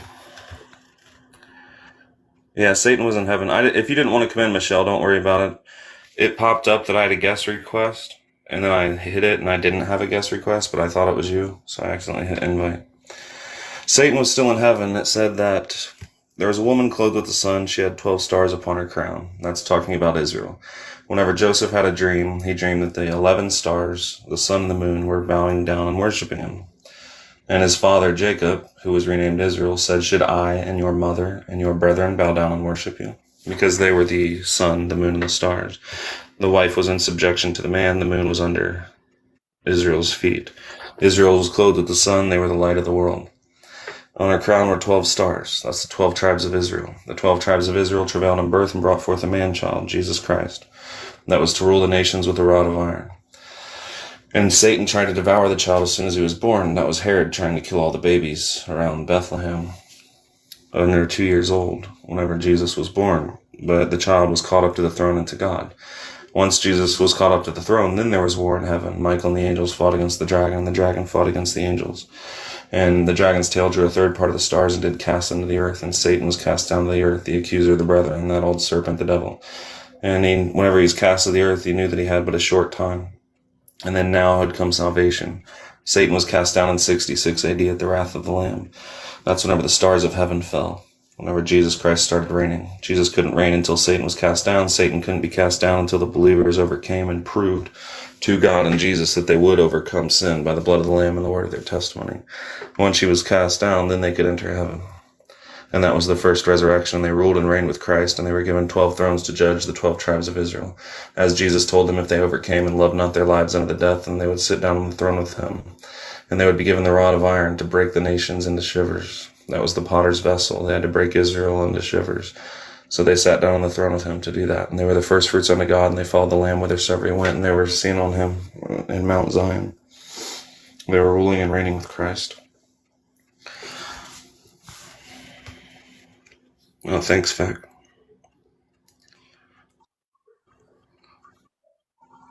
What was the original question? I looked at the comments and forgot where I was going.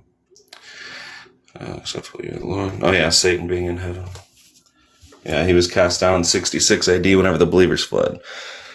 Whenever the believers fled, see, first Satan had power over Rome. Satan had power over the kingdoms. But whenever Jesus sat down on his throne, the stars of heaven fell. And then Jesus got power over the kingdoms, right? And he ruled them with a rod of iron. He ruled them with the iron kingdom. Whenever the believers fled, Satan was chasing them into the wilderness. Satan had Nero persecuting the believers for almost 2 years, blamed the fire in Rome on them, and went out hunting them and killing them. So Satan chased the believers into the wilderness, where they would be for 1,260 days. But then the earth swallowed up the flood, and Satan was thrown into the bottomless pit. That was in the same time that the believers fled, because then he could no longer deceive the nations, because Jesus had separated them. He had the unbelievers trapped in the city and in Israel, and he had the believers out in Jerusalem, or out of Jerusalem, out of Judea.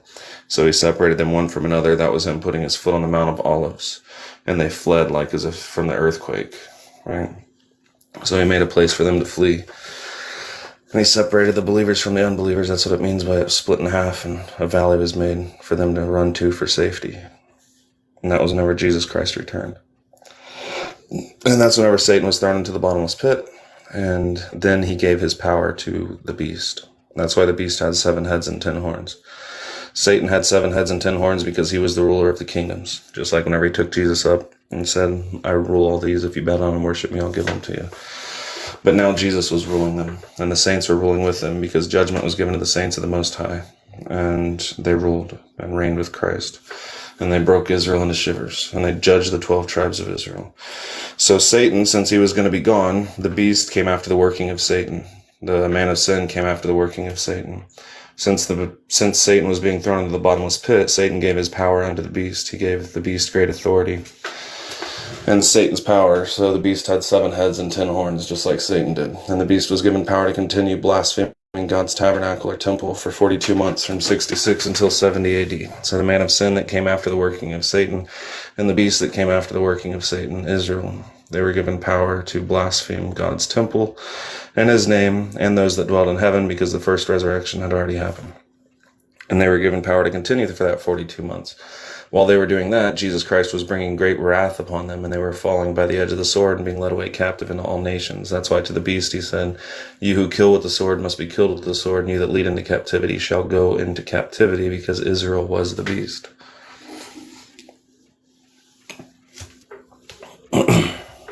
And they reigned that whole time, and sat in the temple, until they were destroyed at the brightness of Jesus' coming and the word of his mouth. Yeah, I've got all this stuff in my books.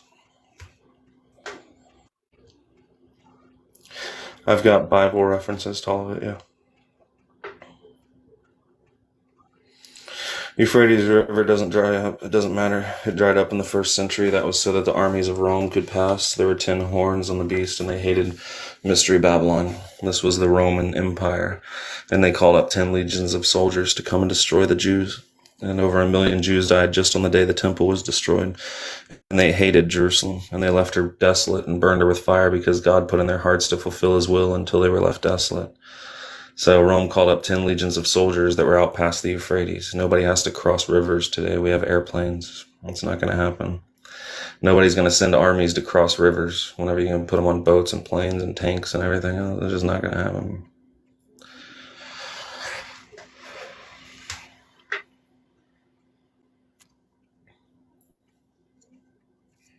And it had to be Rome that destroyed Jerusalem. John chapter 11, verse 48 said if they let Jesus alone, the Romans would come and take away both their place and their nation. Signs in the sun and the moon and the stars. I just told people about that a second ago. But you know that already happened back then, because Peter said this is that which was spoken of by the prophet Joel, that in the last days he would pour out his spirit upon all flesh, and their sons and their daughters would prophesy, and their old men would dream dreams, and their young men would see visions, and upon his handmaidens and everybody else he would pour out of his spirit. And in those same days, he said that there would be signs in the sun, the moon, and the stars. The sun not giving her light is talking about Israel. They were the light of the world, just like Joseph's dream that the sun, the moon, and the 11 stars were bowing down to worship him. Israel would no longer be the light of the world. The moon was under her feet. So as she was being destroyed, the moon turned to blood. And the stars of heaven falling was Satan. So the powers of heaven would be shaken. Satan was still in heaven. Satan fell. His tail drew a third part of the stars and cast them to the earth. And they knew that they had but a short time. Yeah, the beast that had the wound that was healed was talking about Israel. Israel was actually going to defeat Rome, people thought. There were millions of them, and they were fighting the Romans, and they were actually winning in the beginning.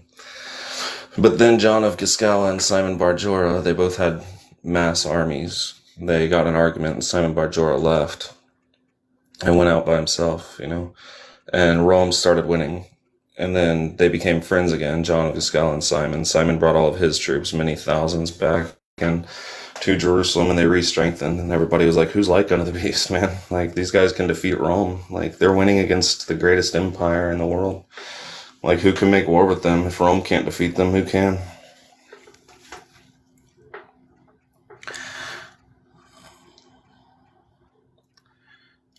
Yeah, that already happened. There were volcanic eruptions, earthquakes, everything, tidal waves. In history, they said that there were earthquakes so great that they not only shook the earth, but the whole heavens.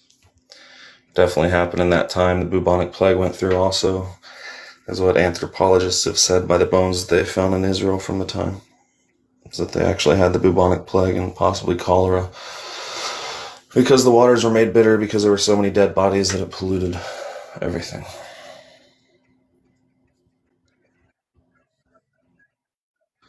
No, you're not supposed to. You should believe everything that Jesus did. But the point in Jesus was to give everything back to the Father. So you should worship God today. That's the best part about it, You have God. You're not judged for sin. That's why there's no grave. Dolly, I know everything you're saying. I mean, I can quote the chapter for you if you want. Do you want to quote the rest of the chapter? That when the armies came, right?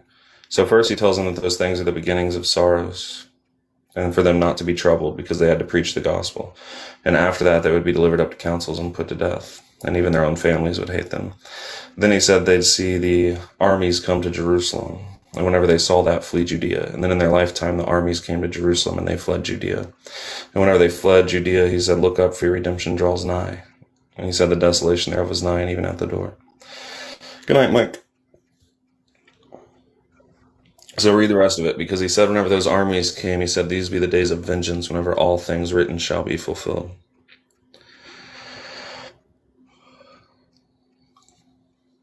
Jesus was absolutely the only way to heaven, and now God is. Adam and Eve did not need Jesus. They didn't need a redeemer before they needed to be redeemed. All right? Jesus Christ had the gospel of reconciliation. God was in him reconciling the world to himself. Jesus came to fulfill Satan in the grave. He came to end it all so that we could have access to the Father again and be reconciled to God. You don't need him anymore. He was born under the law to redeem those that were born under the law. You're not born under the law. The temple was already destroyed. The strength of sin is already gone. You don't go to the grave whenever you die. So you got no sin. The sting of sin was death, and the strength of sin was the law. Well, there's no grave. He overcame it. He said, death, where's thy sting? O grave, where's thy victory? That's whenever that saying came to pass. And whenever that saying came to pass, that was the last enemy that had to be defeated. And then the Son became subject to the Father, who did put all things under him so that God could be all in all. So now we worship God. But whenever Jesus was here, absolutely. There was no way to heaven except through him. Now there's no way to heaven except through God.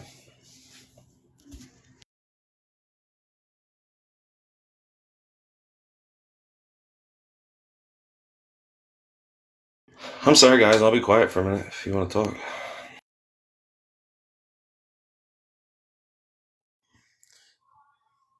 No, we're good.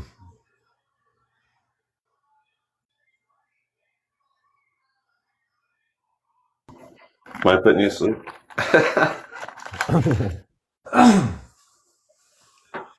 You gonna use my live for lullabies? Yeah, shit, I'm recording this.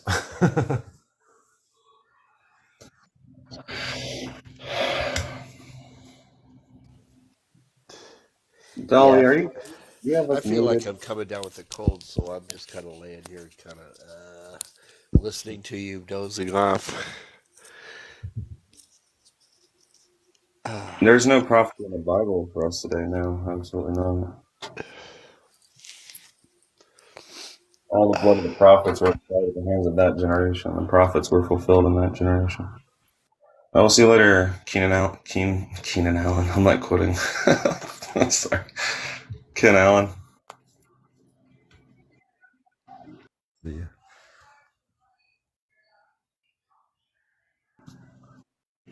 Every person in God can be a prophet today, yeah. He'll tell you what's coming in the future. It's no big deal.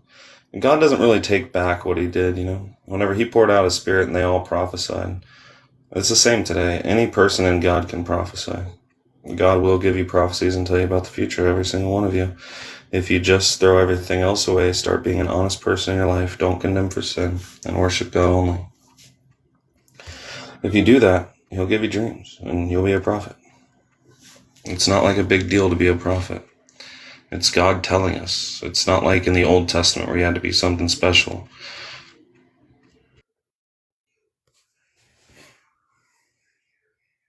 I like the story of the Bible, but it's not for you. I mean, don't let it condemn you or uncondemn you.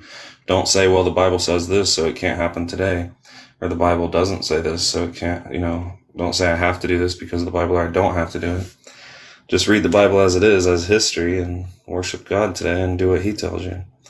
But most importantly is being honest. If you cheated on somebody, you better go tell them. If you got away with it, you better go tell them. You shouldn't be condemned for it. You're condemned for the lie. You're not condemned for the act of some kind of what people think is sin.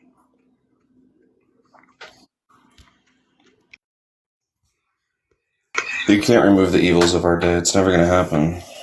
Governments will always be evil. Anybody that's in government doesn't believe that God is the ruler. Even Israel's government in the Old Testament was. They didn't even obey God, usually.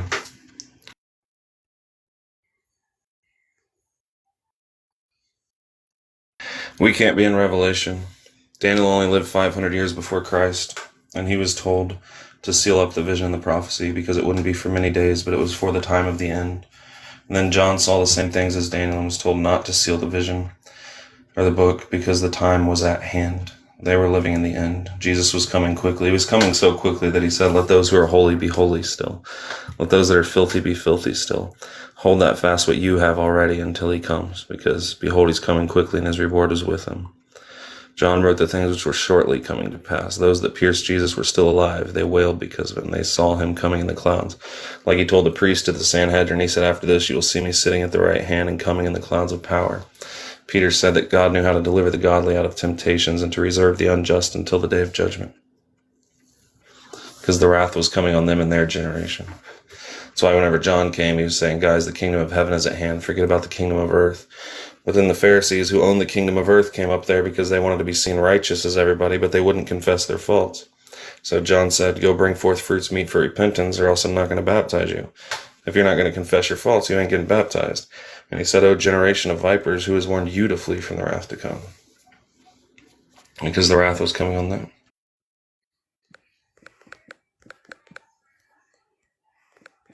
You wanted to look forward to what? The rapture or something? Like 2,000 years, everybody's been looking forward to that told lies and thought Jesus was still coming, and he never came in their lifetime. You got plenty to look forward to. The moment, if you worship God, the moment you leave your body, you can go to an everlasting heaven. Like, instantly, you're not waiting in the grave. You're not crying under the altar saying, how long, O Lord, holy and true? You're not waiting. You got plenty to look forward to. Oh yeah, that's never going to go away. ever. You can save yourself out of the world, though.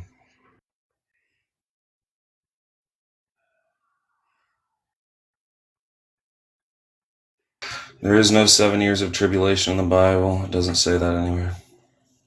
Armageddon already happened. It was the siege of Jerusalem. Jesus told you what Armageddon was. Whenever he walked up to that Jerusalem, he wept. He said, since they didn't know the time of their visitation, the armies were going to come, compass them around, cast a trench about them, keep the men on every side, and lay them even with the ground and their children within them. And behold, their houses, or not one stone would be left upon another. That was Armageddon. It was a siege. Armageddon literally means hill of Megiddo. Whenever the Israelites or the Hebrews were delivered from Egypt, the Egyptians went up to the land of Megiddo, which Israel would eventually own. But Israel was afraid of the Canaanites, and the Egyptians went up to the land of Megiddo, and they sieged the city, and it lasted for months. And they kept them in on every side and built walls and bulwarks around them.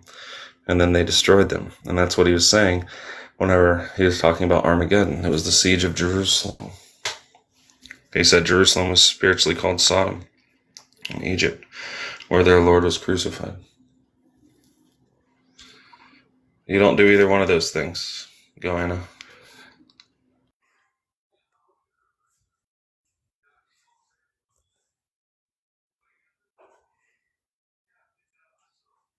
Why is everybody that claims to have the Holy Spirit and Jesus, why do they lie about everything that he said?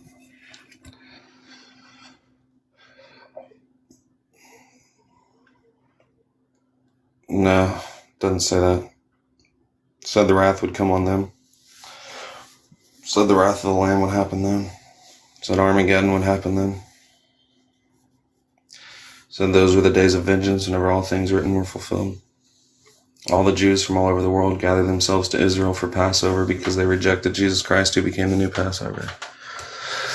Rome knew that they celebrated Passover, so Rome called up 10 legions of soldiers, even from out past the Euphrates, and they all walked to Jerusalem for Passover. And then they said, peace, peace. They said, it's fine. We always let you celebrate your Passover, right? So come on in. So millions of Jews from all over the world, they would journey every year for Passover, and they came. And then the Romans cut them off with their army and built walls around them, built a wall around them and divided the city into 3 parts. And then the cities of the nations fell because there was none of Israel left in their cities. They were all trapped inside of Jerusalem. And then God poured out his wrath on them. They said the blood was so high in history that it quenched fires in Israel. So just imagine you got a wall built around Israel and all the people trapped inside. And they couldn't even touch the ground from all the dead bodies. They were walking on dead bodies while they were killing people, and over 1 million of them died just on the day the temple was destroyed. The blood was so high it was literally coming out of the wall like a wine press, exactly depicted in Revelation.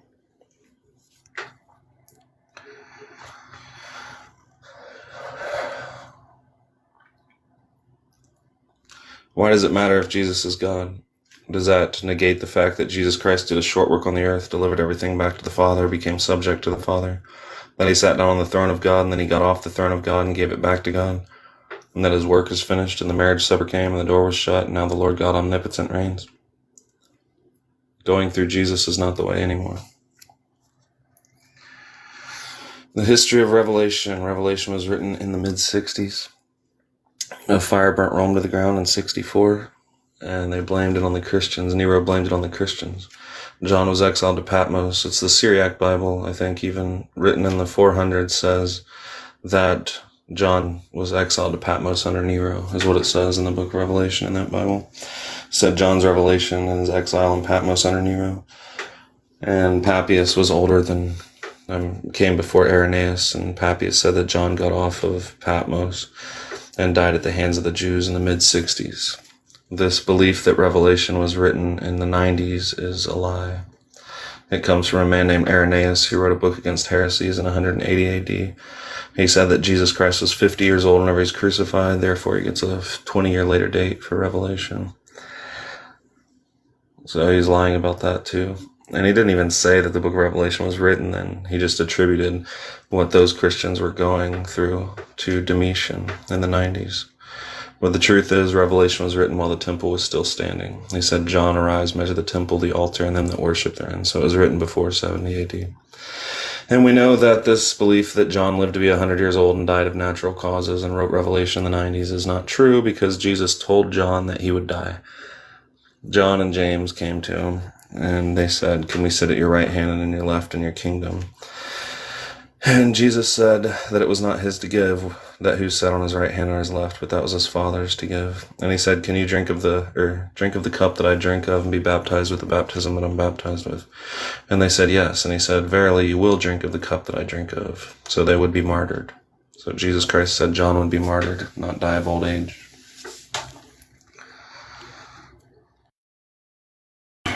You are here to worship the Father. You're here to worship God, be honest in your life, not judge for sin. Know God and go straight into heaven whenever you die. God will give you dreams warning you of everything. He'll give you dreams explaining everything to you. He'll be with you every step of the way. But you gotta worship the Father only. This church is fake. 40-something thousand denominations, nothing but false prophecies, and what they claim is the Holy Spirit. Bill Clinton's the Antichrist. Tongues and interpretation, dreams, visions, trances. Nope, they were wrong. So Bush was. Nope, they were wrong. Obama was. Nope, they were wrong. Now they say Trump is. Nope, they're going to be wrong. The rapture was going to happen. This is the mark of the beast. That's the mark of the beast. It's all false prophecies constantly. This church has been fake. After Jesus finished his work, they said, "Oh my God, he was the Messiah," but it was too late. They knocked on the door and said, "Open to us," but Jesus already finished his work and received a new name, so he said, "Depart from me, I never knew you." Whenever his name was Jesus, he didn't know them. He delivered everything back to the Father. The marriage supper came and the door was shut. And now people have been trying to go through Christ, because the people that were left behind saw that Jesus was the Messiah after the fact, but it was too late for them. They're like, "Oh my God, everything that Jesus Christ prophesied about did come to pass," and then they built this false church.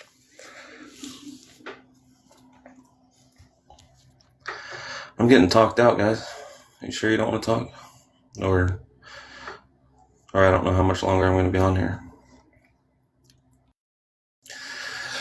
The mark of the beast was the law. Whenever the law was given, it said, "Bind this upon your hand, let it be for frontlets between your eyes, let this be for a memorial upon your..." See, I'm getting all tripped up. "Let this be for a sign upon your hand and a memorial between your eyes." The Jews took that quite literally, and they wore phylacteries or tefillin. They tie little boxes with a little scroll in them on their right hand or their forehead. All right, it's got a little scroll in them. It's written on both sides. It's small enough to eat.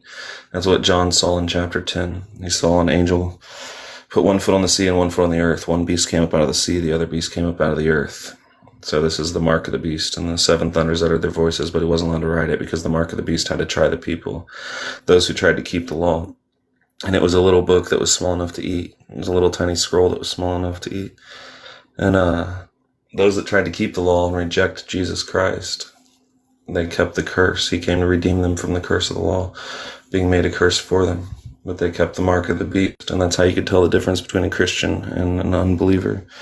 An unbelieving Jew is because the Christians refused to keep phylacteries. They refused to wear the tefillin, because it was a complete rejection of Jesus, who came to put the laws of God inside them and took the law out of the way by nailing it to his cross. It's a rejection of Jesus, who became the New Testament. So they were trying to keep the Old Testament. And then they wouldn't allow them to exchange their currency. The way that it was back then, Jews could go out and get money anywhere, but they had to come to the temple to exchange their currency for Jewish currency to buy and sell. That's why they had the money changers in the temples, and they wouldn't allow them to buy and sell. And that word mark means to etch, which can also mean to etch on paper.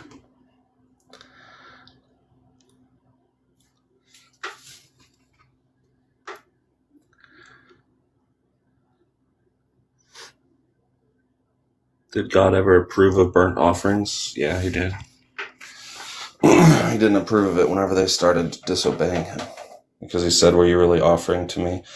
He had to approve of burnt offerings. It was a show of how sin would be rolled back, that a lamb had to be killed for them. It was a leading up to of Jesus. The whole thing was talking about a Messiah that would eventually come and be the sacrifice. He was a Christ because his body was without sin. So whenever the one who came that was Christ, his body was Christ. Whenever one came without sin, then he would be the final sacrifice for sin. Because the blood of lambs and goats weren't without sin, so they couldn't completely do it. There are a lot of contradictions in the Bible. The Bible says that there's lies in the Bible. Jeremiah 8, verse 8. How can we say that we're wise when we have the law of the Lord and never the lying pen of the scribes has handled it falsely? Scribes wrote lies into the Bible. Jesus Christ literally came and rebuked the scribes. They were called scribes because they copied the scriptures. That's where we get the word scribble from, and inscribe. They were the ones that wrote the scriptures. And then he said that they keep the commandments of men and call them the commandments of God because they wrote lies into the Bible. So God is your only hope. Yeah, that is what happened. God left the temple. That's what he meant by he who now letteth will let until he be taken out of the way. The man of sin couldn't come and sit in the temple until God left the temple. In 66 AD, the glory cloud of God moved off the temple and went into the wilderness, and the believers followed the glory cloud of God, just like they followed it in the wilderness in the Old Testament. They were under the glory cloud of God at day and a pillar of fire at night. So they had a place prepared out there with God for 1,260 days during the duration of this war, so that the wrath could come on them, the unbelievers, because they were not appointed to wrath. The believers weren't. So God had to leave the temple in 66 AD, and then the man of sin could come and be revealed, who would sit in the temple, and John of Scala and Simon Bar-Jorik came and took over the temple and killed 12,000 of the priests in the council, and appointed people priests that weren't even of the Levite tribe, and they stained the floor and the altar with the blood of all the priests and the council. They killed the Christians. They fought the Romans. He was a man of lawlessness. Everybody tries to read into that, but all it meant was he didn't honor men or God or anybody. He didn't have reverence for the Romans, for the Christians, for other unbelieving Jews. So he exalted himself above everything, even the temple itself, even God. He sat in God's temple and was destroyed whenever Jesus returned.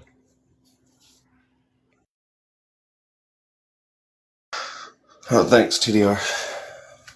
Yeah, guys, I'm getting really talked out, though, so if you guys want to talk some, let me know. If not, I'd like to listen to you guys for a minute, but... Well, we approve this message. Yeah, if you get tired, that's fine. It was all good. Questions, it seems like, so.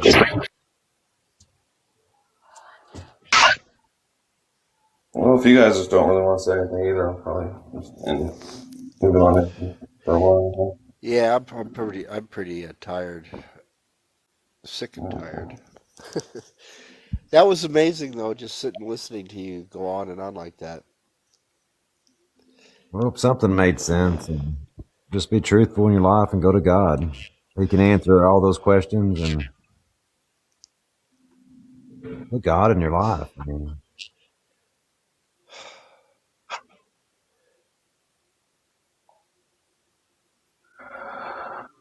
Well, Yeah. all right. Well, Well, thanks thanks, for having guys. us on, and thank you for doing the live, Derek. All Aaron, right. have a good night. yep. Everybody have a good night. Thank you in the comments. Thank you, guys. Yeah, good night, everybody in the comments. We'll see you. Night, John boy. See you, Billy. See.